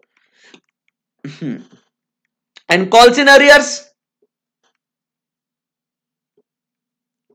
इसको क्या करेंगे, कॉल्स इन अरियर्स को, कॉल्स इन अरियर्स को क्या करेंगे sir, calls in arrears should be what, reduced to arrive at the amount of paid up share capital. ये भी बात हुई थी अपनी, सब ये बात अपन ने सीखी करी है भाई। ये आपको पेड अप शेयर कैपिटल पूरा ऐसा टोटल मालूम होना चाहिए। आई बात समझ में आपको, क्लियर है एकदम? Yes sir. सो यहां पे equity shares, preference shares, bonus shares, they form part of the paid up share capital. Right shares वो भी पेड अप कैपिटल का हिस्सा बन जाते हैं। Calls in advance do not form part of the paid up share capital and calls in arrears are to be reduced to arrive at what, the amount of paid up share capital. ऐसा भूलने का नहीं कुछ भी। चलिए आप चर्चा करते हैं आगे, कहानी को आगे बढ़ाते हैं और अब बात करते हैं किसके बारे में बॉस, अब बात करेंगे रिजर्व्स एंड सरप्लस के बारे में। आहा, अच्छा ये भी है क्या? और वाह वाह वाह वाह। सो अब बात करेंगे रिजर्व्स एंड सरप्लस। सर हमें लगा खत्म हो गया, नहीं बेटा, अभी रिजर्व्स एंड सरप्लस और बाकी है, और टॉर्चर बाकी है तुम्हारा। अब रिजर्व्स एंड सरप्लस की बात करेंगे बच्चों। रिजर्व्स और प्रोविजन की जब बात करते हैं तो हमें क्या लेना है यहां पे, रिजर्व लेने का है कि प्रोविजन लेने का है, या दोनों लेने का है? रिजर्व लेना है कि प्रोविजन लेना है, या सर जी दोनों लेना है अपने को? सर क्या करे, क्या करे क्या ना करे, ये कैसी मुश्किल है, कोई तो बता दे इसका हल ओ मेरे भाई। अरे भाई बोलो रे, रिजर्व एंड सरप्लस बोला है तो सर रिजर्व लेने का कि प्रोविजन लेने का? भाई रिजर्व लेने का कि प्रोविजन लेने का? तो सर रिजर्व तो लेने का, प्रोविजन नहीं लेने का। ये मुझे एक बात बताओ, ये रिजर्व क्या होता है और प्रोविजन क्या होता है? कोई है क्या इधर जो मुझको बताएगा रिजर्व क्या होता है और प्रोविजन क्या होता है? कोई किसी को आइडिया है what is reserve, what is provision? Anyone, any idea reserve what is and what is provision? कोई है क्या जो एकदम स्मार्ट टैलेंटेड बच्चा? रिजर्व और कैपिटल, रुको सर सोच रहा हूं। सर अकाउंट्स में पढ़ा था सर, रिजर्व और प्रोविजन मतलब सर पता नहीं, मेरे को नहीं आ रहा सर, ये आता ही नहीं है मेरे को। मैं तो सर अकाउंट्स की थियरी इतना मन लगा के तो सर नहीं पढ़ा मैं, ऐसे मतलब पता नहीं था कि आप ऑडिट में पूछोगे करके। मैं तो सोचा था सर ऑप्शन में रखेंगे इसको। रिजर्व क्या होता है? सो वेरी गुड, याद आया sir. Reserve is what, appropriation of profits. Reserve is what, appropriation of profits. And provision मतलब क्या बोलते हैं, चार्ज अगेंस्ट प्रॉफिट। तो अपनी जो बात हो रही है यहां पे, ये किसकी बात हो रही है? ये बात हो रही है अपनी रिजर्व और प्रोविजन की, बराबर कि नहीं? तो अपने को रिजर्व लेने का है, प्रोविजन लेने का नहीं है। Very good very good very good. मुझे एक बात बताओ,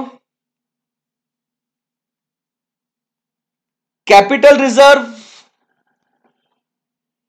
अब एक चलो एक काम करते, एक गेम खेलते। एक गेम खेलोगे मेरे साथ? क्या आप मेरे साथ एक गेम खेलेंगे?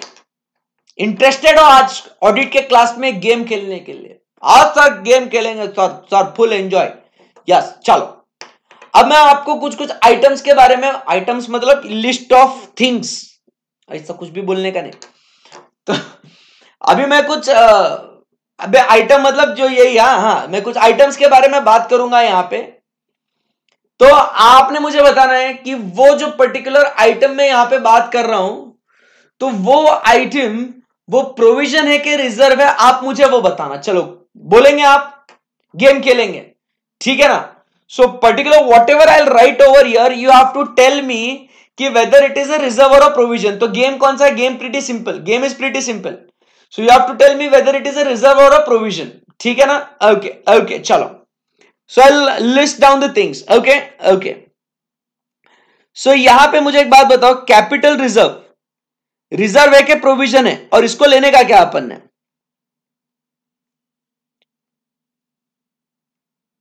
कैपिटल रिजर्व, आप बोले इसको रिजर्व है कि प्रोविजन है? Capital reserve is a reserve or a provision, चलो बोलो। Capital reserve is a reserve or a provision, चलो टेल मी। अरे छिचोरो बताओ, कैपिटल रिजर्व, फिर उसके बाद रिजर्व कैपिटल,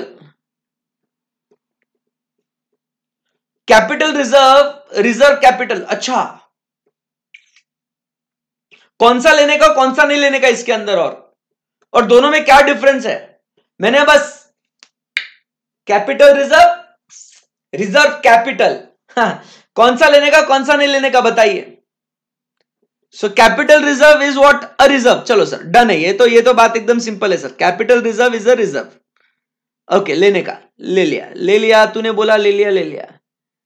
तो sir ji it is a reserve, but what is reserve capital? और ये क्या है रिजर्व कैपिटल? लेने का नहीं लेने का मतलब क्या है, जरा बताओ इसको, व्हाट इज रिजर्व कैपिटल? यह बढ़िया है भाई, व्हाट इज रिजर्व कैपिटल बताओ। Reserve capital is not a reserve, capital reserve is a reserve for particular purpose, reserve capital is a capital not called by the company. Sir don't take reserve capital, कोई बोल रहे दोनों लेंगे। Capital reserve is out of profit, reserve capital is not a reserve, reserve capital नहीं लेने का। एक reserve है एक प्रोविजन है। कौन बोल रहे हैं यार, कैसा बोल रहे हैं? Reserve capital is uncalled amount, winding up पर कॉल करता है। Very good Keshav, proud of you. तो बॉस रिजर्व कैपिटल बुक्स में दिखता है क्या?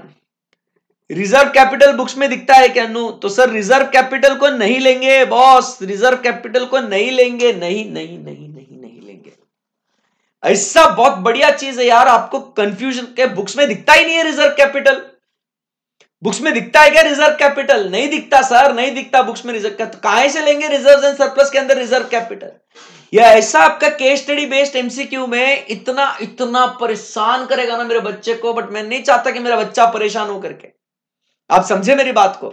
सो बेटा आप देखिए मेरा काम कितना आसान था, और मैं क्या कर रहा हूं मैं आपको जता रहा हूं, आप ध्यान से सुनिएगा। मेरा काम सिंपल था, paid up share capital and reserves and surplus not exceeding 1 crore बोल के अपने को ये अगले कंडीशन पे जा सकते थे। बट मुझे नहीं, देखो और कहीं पे भी ऑर्डर में आप समझिए बात को, ऑर्डर में कहीं पे भी इसका एक्सप्लेनेशन नहीं है। कहीं आपको एक्सप्लेनेशन दिख रहा है paid up capital reserves and surplus not more than 1 crore as on balance sheet date? कहीं नहीं दिख रहा है। बट जब एग्जाम में आपको कंप्यूट करने के लिए केस स्टडी ट्रू और फॉल्स में आएगा, तो आपसे ये 1 करोड़ का कंप्यूटेशन में अगर गड़बड़ हो गया ना भाई, तो भैया भयंकर बैंड बजेगा, बैंड नहीं ऑर्केस्ट्रा बजेगा, मैं कह रहा हूं आपसे। आई बात समझ में आपको? तो आप समझिए रिजर्व कैपिटल को नहीं लेंगे, बराबर के नहीं, बराबर के नहीं, बराबर के नहीं। यस, चलिए आगे बढ़ते हैं। मुझे बताइए फ्री रिजर्व लेने का नहीं लेने का? फ्री रिजर्व ये रिजर्व है कि प्रोविजन है? फ्री रिजर्व बोलो,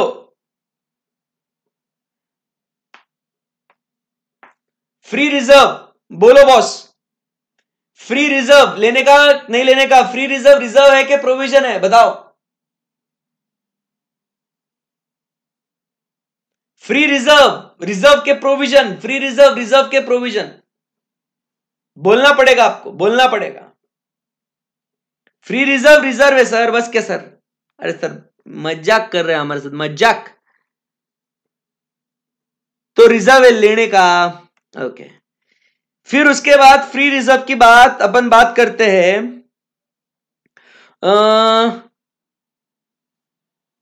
चलो इसकी बात करते हैं अपन, सिक्योरिटीज प्रीमियम अकाउंट। ये रिजर्व है कि नहीं है, मतलब ऐसा कुछ, सिक्योरिटीज प्रीमियम अकाउंट ये रिजर्व है? बोलो। फ्री रिजर्व तो रिजर्व है सर। दैट वाज वेरी चिल्लर question sir, that was so sad question sir. Sir आप इतना भी हमको गया गुजरा मत समझो सर प्लीज। ठीक है बेटा, धीरे धीरे लेवल बढ़ाएगा, फिर बताना, फिर जवाब देना। सिक्योरिटीज प्रीमियम अकाउंट बोलना, सिक्योरिटीज प्रीमियम अकाउंट। अब बोल, अब क्यों बोलती बंद हो गई? ये रिजर्व के प्रोविजन है सिक्योरिटीज प्रीमियम अकाउंट। इतना सोचने को टाइम लग रहा है, इतना सोचने को टाइम लग रहा है। सिक्योरिटीज प्रीमियम अकाउंट, इसके नाम में रिजर्व नहीं है सर, नाम में तो रिजर्व नहीं है।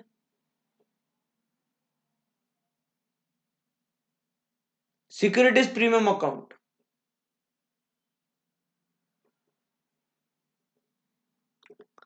बेटा जी लेने का। ओके ओके, फिर उसके बाद मुझे एक बात बताओ, रीवैल्यूएशन रिजर्व, रीवैल्यूएशन रिजर्व फटाफट बोलो अभी। Revaluation reserve, revaluation reserve, reserve है क्या प्रोविजन है? चलो चलो चलो चलो चलो, we don't have the full day.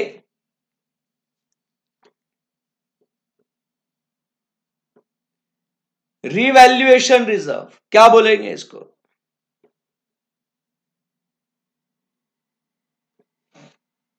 Revaluation reserve,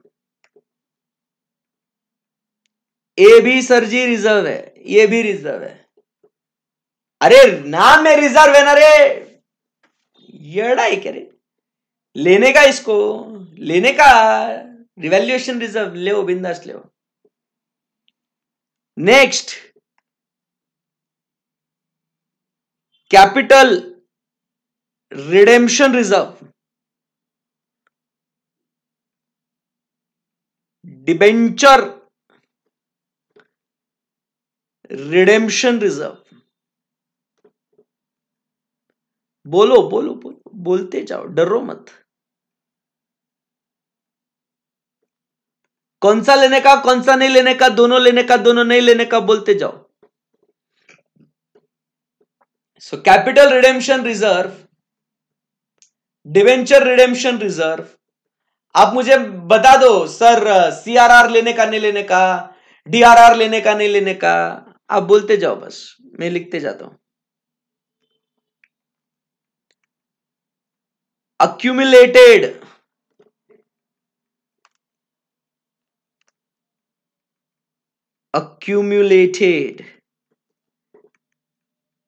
depreciation reserve. क्या करने का? दोनों लेने का, दोनों को ले लो सर, ले लो ले लो ले लो, रिजर्व ले लो सर, रिजर्व ले लो सर, ले लो। हाँ जी, अब इसका बता दो, अक्यूमुलेटेड डेप्रिसिएशन रिजर्व ले लो। अक्यूमुलेटेड डेप्रिसिएशन रिजर्व क्या बोलते हैं पब्लिक? सीआरआर डीआरआर लेने का ले लिया भाई, accumulated depreciation reserve. Sir what is accumulated depreciation reserve?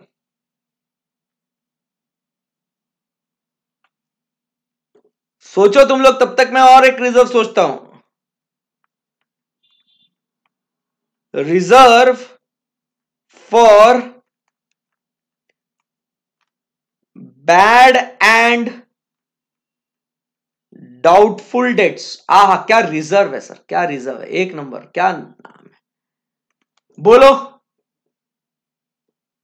सो क्या बोलेंगे सर? Accumulated depreciation reserve. ले लो ले लो, हाँ एग्जाम वाला ले लेगा भाई, ले लो बोलता है। तो बेटा जी ई जो है ना, ई प्रोविजन है, ई प्रोविजन, इसको नहीं लेने का। Accumulated depreciation reserve is a provision. चलो आप बताओ, reserve for bad and doubtful dates, reserve for bad and doubtful dates, reserve for bad and doubtful dates, sir ये भी प्रोविजन है। अरे सर इसके नाम के अंदर रिजर्व है यार sir, sir it's name has got reserve in it sir. Sir how you doing sir? बेटा जी, नाम में रिजर्व होने से कोई रिजर्व नहीं बन जाता, समझे ना बात को आप? हाँ, एकदम इंपॉर्टेंट है भाई, एकदम इंपॉर्टेंट है। So accumulated depreciation reserve, reserve for bad and doubtful debts, ये दोनों जो है ये प्रोविजन है। आई बात समझ में आपको? तो आप समझिए बॉस, यहां पे ये ऐसी लिस्ट बनती है आपकी जो आपको सिखाएगा, जो आपको बताएगा कि boss paid up share capital and reserves and surplus में क्या क्या बातें आनी है, क्या क्या नहीं आनी है। This list is very important for you. आई बात समझ में आपको? यस। सो ऐसा अपने को यहां पे paid up share capital and reserves and surplus not exceeding 1 crore, ये आपको ऐसा फिगर आपको देखना है बच्चा लोग। First point, paid up share capital and reserves and surplus में कोई क्वेरी, कुछ भी डिफिकल्टी है आपको तो प्लीज पूछिएगा। आई बिलीव अब आपको इसमें कोई क्वेरी नहीं होगा, एकदम परफेक्ट है। सेकेंड पॉइंट पे आते हैं। तो बॉस यहां पे अपना फर्स्ट पॉइंट डिस्कस हो गया, बहुत ही शानदार सर। तो मास्टर कंडीशन के बाद पेड अप शेयर कैपिटल वाला पहला पॉइंट ये रहा जो अपना फिनिश हो चुका है। बहुत मजा आया सर, बहुत मजा आया। उसके बाद अपन बात करते हैं आगे, ये आपको सेकेंड पॉइंट की बात कराएंगे अभी। तो सेकेंड पॉइंट क्या बोलता है? तो सेकेंड पॉइंट बॉस यहां पे अपन बात करते हैं about total borrowings not exceeding 1 crore from any bank or financial institution from 1 crore, not exceeding what? Not exceeding 1 crore from any bank or financial institution at any point during the financial year. So यहां पे अब अपन second point क्या कह रहे हैं यहां पे? तो सेकेंड पॉइंट यहां पे कह रहे हैं total borrowings,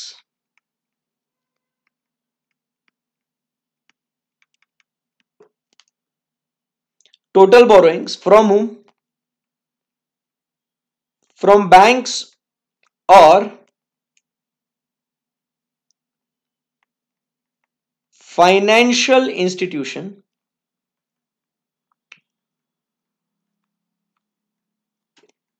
not exceeding 1 crore. सो अब अपनी किसके बारे में बात हो गई? Paid up share capital and reserves and surplus. अभी जिंदगी में आप नहीं भूल सकते, और इतना बढ़िया डिस्कशन हो गया तो सर माहौल ही बन चुका है यहां पे। अब बात करते हैं बॉस किसके बारे में? सो अब बेटा बात करते हैं total borrowings from banks or financial institution. तो बैंक्स या फाइनेंशियल इंस्टीट्यूशन से जितने भी जो भी बोरोइंग्स है साहब, वो सब लेने के अपन ने। मतलब आप मुझे बताइए यहां पे, tell me guys, short term loan लेने का क्या? ले ना सर। लॉन्ग टर्म लेने का क्या सर? अरे ले ना सर। सर सिक्योर्ड लेने का क्या? अरे ले ना भाई। Sir unsecured? अरे ले ना भाई। Sir temporary loans? अरे बिंदास्त। इंपॉर्टेंट यह है कि यह किससे होना चाहिए? बैंक या फाइनेंशियल इंस्टीट्यूशन से। फिर चाहे वो शॉर्ट टर्म हो, लॉन्ग टर्म हो, सिक्योर्ड हो, अनसिक्योर्ड हो, टेम्पररी हो, बराबर। चाहे वो क्रेडिट कार्ड का हो, चाहे वो ओवरड्राफ्ट फैसिलिटी हो, या कैश क्रेडिट फैसिलिटी हो, भाई कुछ भी हो, आपने उसको लेना बहुत जरूरी है। आई बात समझ में आपको? यस, एकदम सिंपल सी बात है।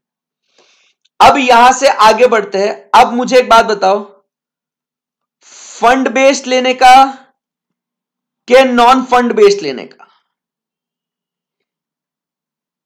अब सर ये तो सिंपल है, short term loan, long term loan, secured loan, unsecured loan, temporary loan, credit card loan, overdraft loan, CC loan, sir ये सब ले लो सर, कोई टेंशन नहीं है सर, आपकी इच्छा है, आपको लेने का है आप ले, हमें कोई दिक्कत नहीं है।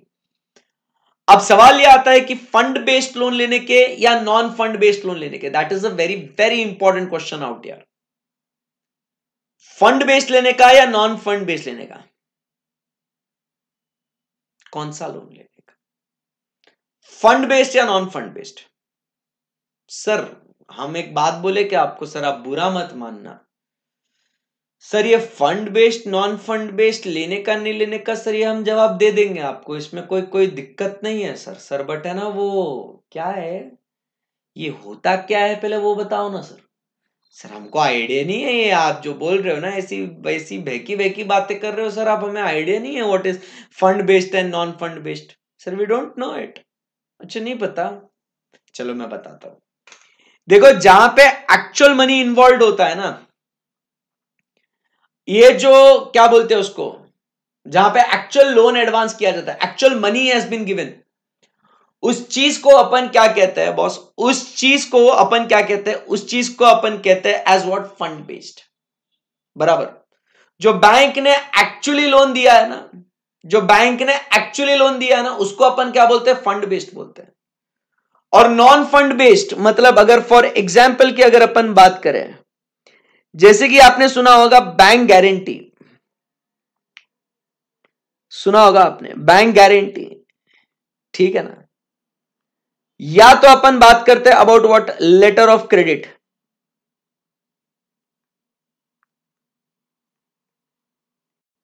Letter of credit.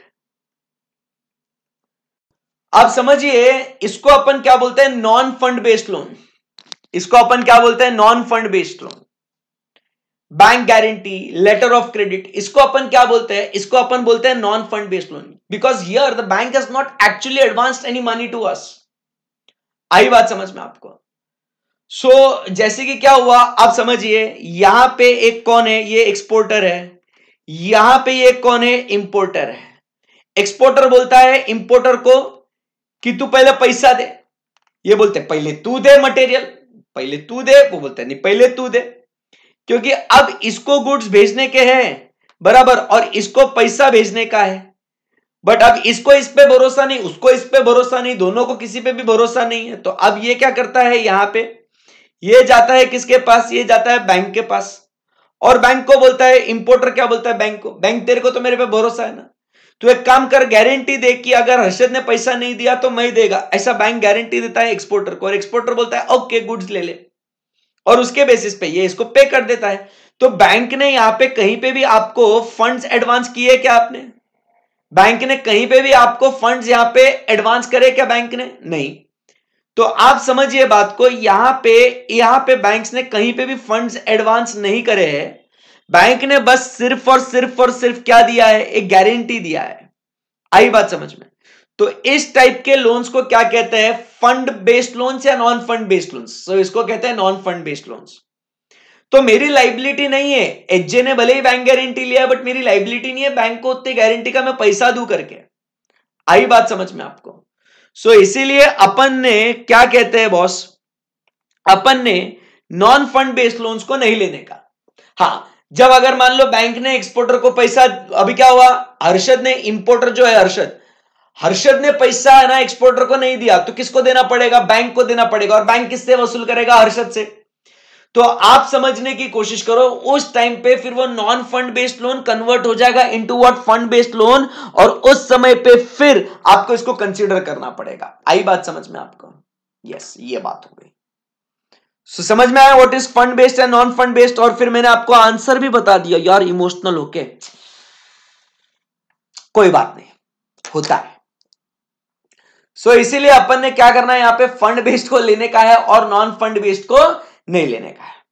Okay okay, अब यहां पे बात करते हैं अबाउट व्हाट, अमाउंट की जब बात करते हैं बेटा, अब अमाउंट की बात करते हैं, तो सर ऑब्वियस सी बात है, प्रिंसिपल को तो लेंगे ही लेंगे, प्रिंसिपल को तो लेंगे ही लेंगे। सवाल यह है interest, what about interest, what about interest, बहुत सही सवाल पूछ रहा हूं मैं। अब इंटरेस्ट में भी ऐसा वैसा नहीं बोलेगा, मैं इंटरेस्ट में इंटरेस्ट लाएगा आपको। इंटरेस्ट कौन सा लेने का, अक्रूड, नॉट अक्रूड, अक्रूड में accrued and due, accrued and not due. हाँ, ये बात तो बहुत बढ़िया हो गई सर। कौन सा लेंगे? अब इंटरेस्ट, पहली बात तो इंटरेस्ट लेने का कि नहीं लेने का वो सवाल है, और अगर लेने का डिसाइड किया तो कौन सा लेने का, अक्रूड, नॉट अक्रूड, या accrued and due and accrued but not due.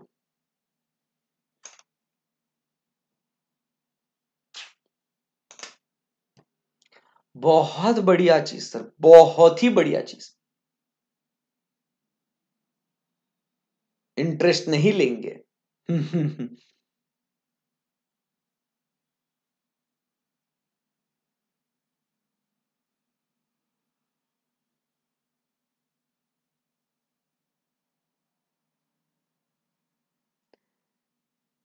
तो बेटा इंटरेस्ट लेंगे, बट कौन सा लेंगे कौन सा नहीं लेंगे इसके ऊपर सवाल है। तो आप समझिए, interest accrued due and which is not paid,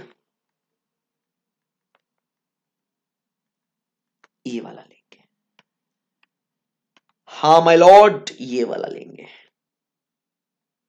अब आप बोलोगे हैं कुछ भी सर, कुछ भी कुछ भी। तो चलिए अपन कुछ एक बात करते हैं, मैं आपको कुछ एक समझाता हूं। अब जैसे मान लो ये जो प्रिंसिपल है, ये 10 रुपए का प्रिंसिपल है आपका, ओके। ये प्रिंसिपल है, ये प्रिंसिपल है, इसको तो लेने का लेने का।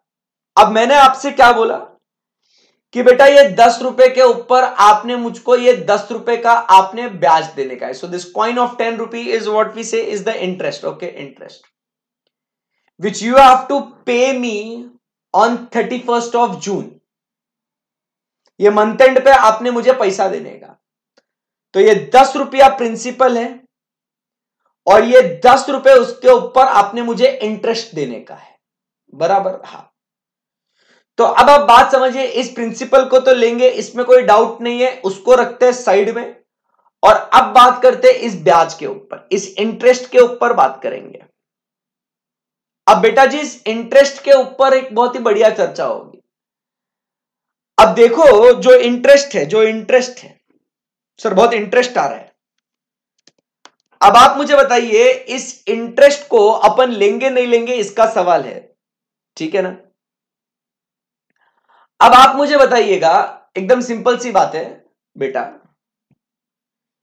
मैं अभी आज क्या 31st को देने का, मतलब आप मुझे बताइए कि ये नॉट अक्रूड, मतलब इस साल, मतलब ये अगर अगले साल देना है तो नॉट अक्रूड का तो सवाल ही नहीं है, और ये अब इस साल देना है मुझे। तो आज आपको ये मुझे 31st को देना है, 30th जून को देना है, सॉरी माय बैड, 30th जून ना, 31st काय को बोला मैंने, वो होता है उम्र में कभी कभी होता है रे ऐसा। हाँ, 30th को देने का है मेरे को, सॉरी रे, समझो बात को।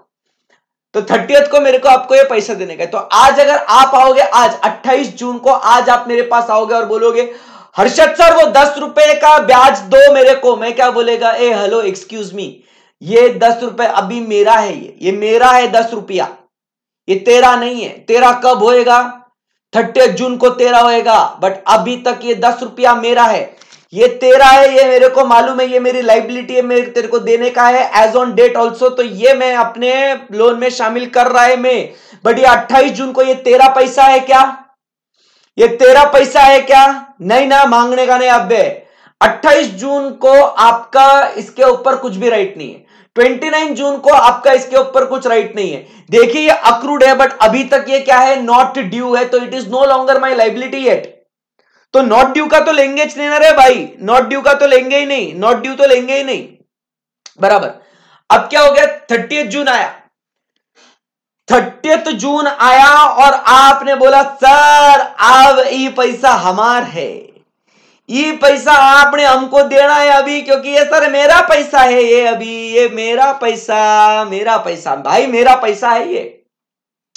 तो अब क्या ये लाइबिलिटी आ गई क्या मेरी, और अभी अगर मैंने ये आपको नहीं दिया तो it is a loan only ना, kind of a loan only, because now it's your money lying with me, it is accrued but due and it is not paid. Yes boss, इसको लेने का फिर समझे क्या बात को आप। तो अपन ने कौन सा लेने का, interest but which is accrued and due but not paid.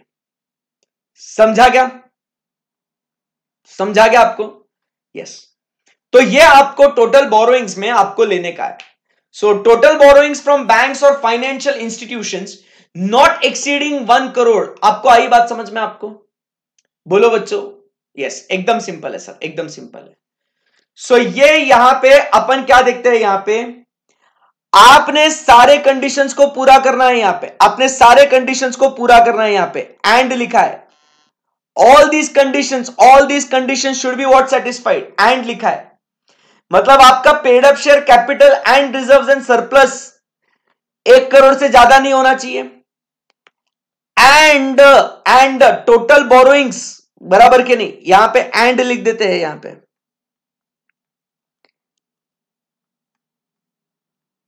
And total borrowings और from banks or financial institution भी वो 1 करोड़ से ज्यादा नहीं होना चाहिए।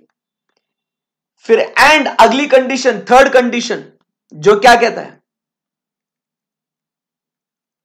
मजा आ रहा है ना एकदम, अरे सर क्या ही बताया आपको, मतलब नेक्स्ट लेवल। फिर उसके बाद नेक्स्ट अपना आता है third point, total revenue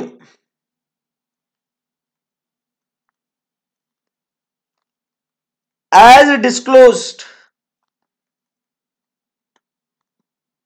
in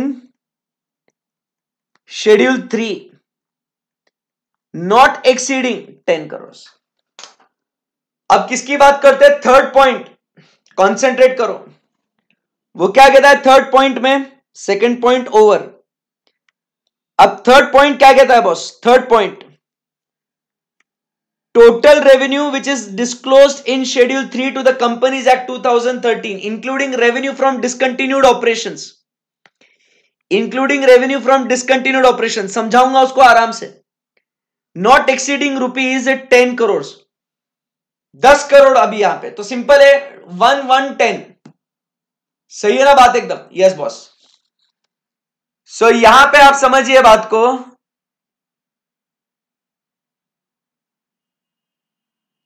तो यहां पे आप समझिए बात को क्या हो रहा है यहां पे।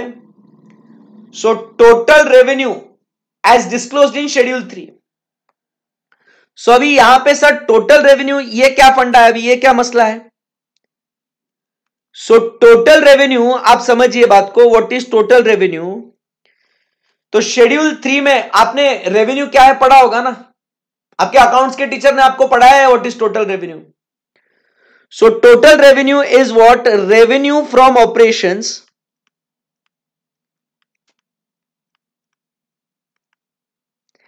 एंड अपन बात करते हैं एज व्हाट, अदर इनकम। सो जब ये दो चीजें अपन मर्ज करते हैं, आई बात समझ में, जब ये दो चीजें अपन मर्ज करते हैं, रेवेन्यू फ्रॉम ऑपरेशंस बराबर एंड अदर इनकम, तो इसको अपन कहते हैं as what, total revenue. Revenue from operations is nothing but what we call it as what, the turnover. आई बात समझ में आपको। So your turnover plus other income combined together is called as what, total revenue, and this total revenue should not exceed how much, this total revenue shall not exceed what, 10 crores। आई बात समझ में आपको, एकदम सही बात है, yes perfect है, एकदम बढ़िया है। तो अदर इनकम मतलब जो आपके बिजनेस का जो मेन बिजनेस नहीं है वो, जैसे कि आप बात करते हैं इंटरेस्ट इनकम है, डिविडेंड इनकम है, रेंटल इनकम है, which do not form part of your main business income, so उसको अपन अदर इनकम में कहते हैं। एग्जांपल जैसे अगर अपना कोई सेल्स वगैरह वाला जो बिजनेस है तो वो अपना रेवेन्यू फ्रॉम ऑपरेशंस है। अदर इनकम में अपना क्या आ जाता है यहां पे सर, इंटरेस्ट इनकम है, डिविडेंड इनकम है, रेंटल इनकम है, which is not a main business activity, that is not main business activity, not a main business activity, not a main business activity. Are you getting my point? So this is not a main business activity. That is very important. ठीक है ना? हाँ, अगर मेरा investing करने का main business activity है तो that won't be my other income, तो ये मेरा रेवेन्यू फ्रॉम ऑपरेशंस आएगा. तो इधर वेज आप समझते हो उसको, सिंपल सी बात है. अब यहां से बच्चा लोग आगे बढ़ते हैं and a very very important and a very healthy discussion, turnover की बात करेंगे.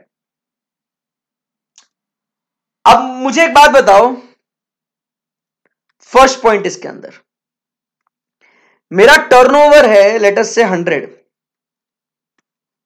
मतलब मैं क्या बोल रहा हूं, मेरा सेल्स है 100 और मैंने जीएसटी चार्ज किया है 18, तो टोटल मेरा जो बिल हुआ है वो हुआ है 118 रुपए का. बराबर है कि नहीं? टोटल हुआ है 118 रुपए का. तो मैंने रेवेन्यू फ्रॉम ऑपरेशंस के लिए ए कंसीडर करना चाहिए या बी कंसीडर करना चाहिए? If I follow inclusive method of accounting and if I follow exclusive method of accounting, मेरा आंसर क्या होगा? सर क्या कर रहे हो सर, परेशान कर रहे हो आप हमें. मतलब भाई इतना सा ये पार्ट और अपन कितना डिस्कशन कर रहे हैं, मतलब समझो कितने केस स्टडीज और कितने टाइप का ट्रू और फॉल्स एंड क्या क्या चीजें आपको पूछी जा सकती है भाई. इंक्लूसिव मेथड में आप बताइए अपन ने ए लेने का या बी लेने का, एक्सक्लूसिव मेथड में आपने ए लेने का है या बी लेने का है. आपको पता है what is inclusive method and exclusive method? अरे आप जवाब देने के पहले आप कहानी में एक ट्विस्ट आ चुका है, आप वो भी देखिएगा. इंक्लूसिव और एक्सक्लूसिव मेथड, इंक्लूसिव मेथड वो मेथड होता है जिसमें अपन अकाउंटिंग करते हैं इंक्लूडिंग द टैक्सेस, और एक्सक्लूसिव मेथड में हम लोग टैक्स को अलग से दिखाते हैं और अपना सेल्स का फिगर अलग से दिखाते हैं. इफ यू नो दैट,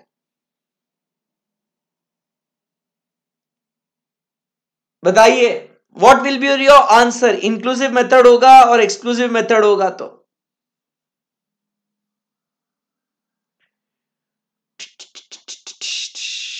आपको पता चल गया ना इंक्लूसिव और एक्सक्लूसिव क्या होता है भाई.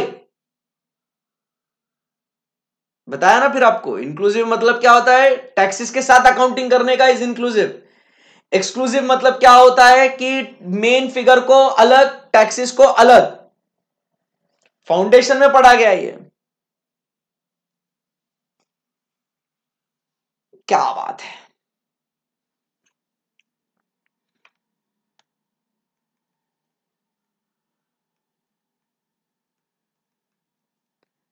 Inclusive A, exclusive B, inclusive B, exclusive A, inclusive B, exclusive A. इधर भी ए, इधर भी ए. तो चाहे आप इंक्लूसिव यूज करें या एक्सक्लूसिव यूज करें, एग्जाम में ऐसा ही कंफ्यूज करे भाई, ऐसा कंफ्यूज करे, कितना मजा आवे, बहुत मजा आवे, मजा ही मजा. अरे सर ये का हो गवा सर. मजा आता है आपको ऐसा परेशान करने में, मतलब देखो खुशी के आंसू आ गए मेरे तो. आह, अरे भाई साहब आप समझिए, चाहे इंक्लूसिव हो चाहे एक्सक्लूसिव हो, कुछ भी हो कुछ भी हो, भैया जी मेरा जो टर्नओवर है वो 100 है. अरे ये जीएसटी जो मैं 18 रुपए कलेक्ट कर रहा हूं, क्या ये मेरा पैसा है? नो, ये मेरा पैसा नहीं है. ये मैं आपसे लेगा और मैं ये सरकार को देगा. It is not a revenue of me. Is it my revenue? ये मेरा पैसा है. क्या रे, क्या बात करता है यार तू, बहकी बहकी बातें करता है. सर आप बहके बहके क्वेश्चंस भी तो पूछते हो. कोई बात नहीं. Remember whatever method of accounting you follow, I have to collect the money, बराबर के नहीं, and I have to give the money. That's it. Simple सी बात है यार, खत्म हो गई बात. सवाल आ रहा है बहुत जोर का. एक बात बताओ, अगर क्रेडिट अवेलेबल और अगर क्रेडिट नॉट अवेलेबल, ये भैया बहुत मजा आएगा.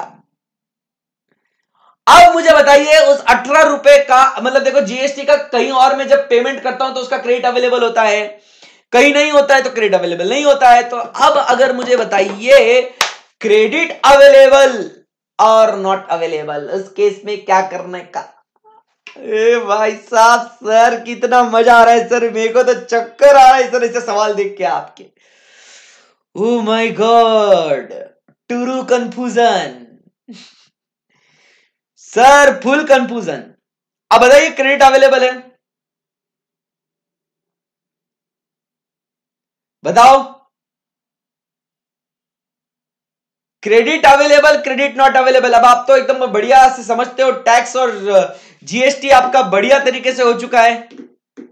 आप बताओ credit available, credit not available. देखो सिद्धार्थ बोला ना क्रेडिट अवेलेबल तो ए, नॉट अवेलेबल दिन बी। कैसा मजा आया, कैसा मजा आया।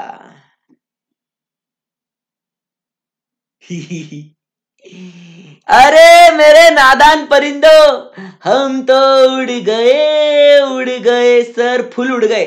अरे भाई साहब, क्रेडिट अवेलेबल हो या ना हो की फर्क नहीं पैंदा, मेरा रेवेन्यू फ्रॉम ऑपरेशन जो सो है वो सो ही है। अरे कैसा है रे तू।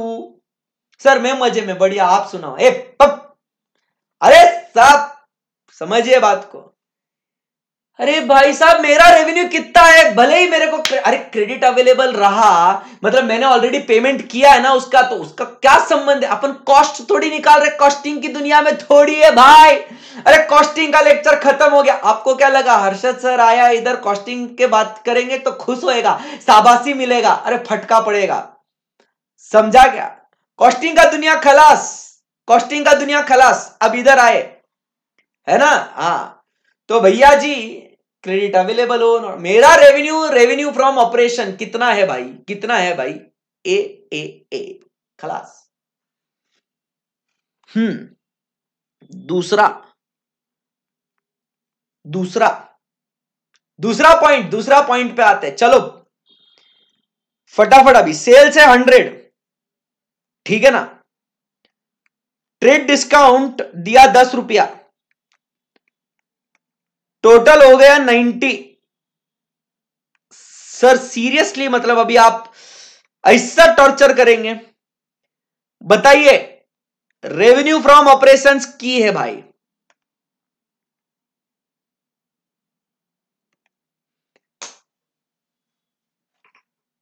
रेवेन्यू फ्रॉम ऑपरेशंस क्या है बताइए। अब क्या है, सेल्स है 100 रुपए का, ट्रेड डिस्काउंट 10 रुपए का, टोटल 90। रेवेन्यू फ्रॉम ऑपरेशंस कितना है? चलो you have to tell me, फटाफट जवाब देना पड़ेगा। थर्ड,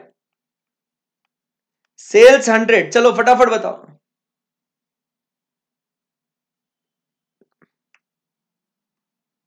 सर इसमें तो मतलब क्या है सर, सिंपल है, this is revenue from operation is be sir, no tension, ये पता था मेरे को। सेल्स 100 है, कैश डिस्काउंट आपका 10 है, टोटल आपका है 90। अब बताओ कौन सा लेने का, ए या बी? चलो हरी आप, रेवेन्यू कौन सा लेने का, रेवेन्यू कौन सा लेने का अभी थर्ड वाले केस में? चलो हरी आप बताओ फटाफट।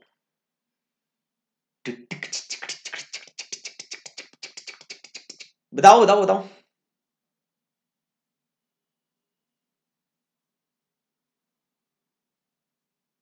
So cash discount is what sir? Sir it's an expenditure sir, ये तो बहुत सिंपल है सर, यहां पे ए लेने का कोई टेंशन नहीं है, बराबर एकदम बेस्ट है। सो ये आपको समझ में आ गया ना, आपको बेस्ट है। सो ये आपको कुछ ऐसे सिंपल कंफ्यूजिंग क्वेश्चंस क्रिएट हो सकते हैं आपके, सो ये बात हो गई। So my dear friends, my dear students, lovely students, sir this was the CARO discussion today. Amazing sir, एक ही नंबर। सो बॉस क्या बोलते हैं पब्लिक, इंटरेस्टिंग चीज going on, very interesting sir, very interesting. तो यहां पे आज अपन, मैंने कहा था ना आज का पूरा लेक्चर ये यहीं पे अपना निपटेगा। I believe now you have a good amount of confidence on which companies are to be included in Caro and which are not included from the provisions of applicability of order. So आज बेटा अपने को ये बात तो समझ में आ गई ये बात तो अपने को समझ में आ गई कि किसे किसे कारो एप्लीकेबल है और किसे किसे कारो एप्लीकेबल नहीं है। अब जिन कंपनीज को कारो एप्लीकेबल हो जाएगा उन कंपनीज के ऑडिटर्स ने क्या करना है, ये कल आएंगे और कल अभी अपने को डिस्कस करना है about what, tomorrow we have to discuss the matters which are to be reported. अब देखिए आप समझिए मेरा काम ये, अगर मेरे को इतना सा पढ़ाना होता ना, it will not take more than 5 minutes to just read this. अपने को ऐसा खेल खेलने का नहीं है, अपने को चीटिंग करना ही नहीं है, अपने को पूरा काम ईमानदारी से करने का है। आपको तो पता है शॉर्टकट टू सक्सेस नहीं है, रिमेंबर दैट। फटाफट पढ़ के जाएगा। हाँ आप ध्यान में रखेगा 1 करोड़, कल आके थोड़ा और इसको बैलेंस शीट डेट पे एट एनी पॉइंट उसका थोड़ा बहुत डिस्कशन करने का है। मैं इतना 1 करोड़ 10 करोड़ बोल के निपटा सकता था, नहीं होना चाहिए ऐसा। शॉर्टकट टू सक्सेस नहीं है, मेरी बात समझना। हर चीज को कोई भी प्रोविजन, अभी ये लॉ पढ़ रहे हैं, फिर बाद में ऑडिट का टेक्स्ट पढ़ेंगे, हर चीज को डिटेल में विस्तार में पढ़ना है, ठीक है ना। Yes absolutely yes sir. चलो thank you very much, see you tomorrow, bye bye, take care, all the best for the remaining day. जाता है मैं अभी, बहुत परेशान करा तुमको, कल मिलता हूं, कल और परेशान करेगा। आओ कल देखो, तुमने अभी पैसा भरा है परेशान होने के लिए, फुल परेशान करेगा, है ना। चलो अलविदा my dear lovely lovely students, will miss you the entire day, will miss this torture, see you tomorrow new torture के साथ, फुल मजा नहीं life. Love you guys, bye bye, take care, stay happy, stay blessed, bye bye, take care.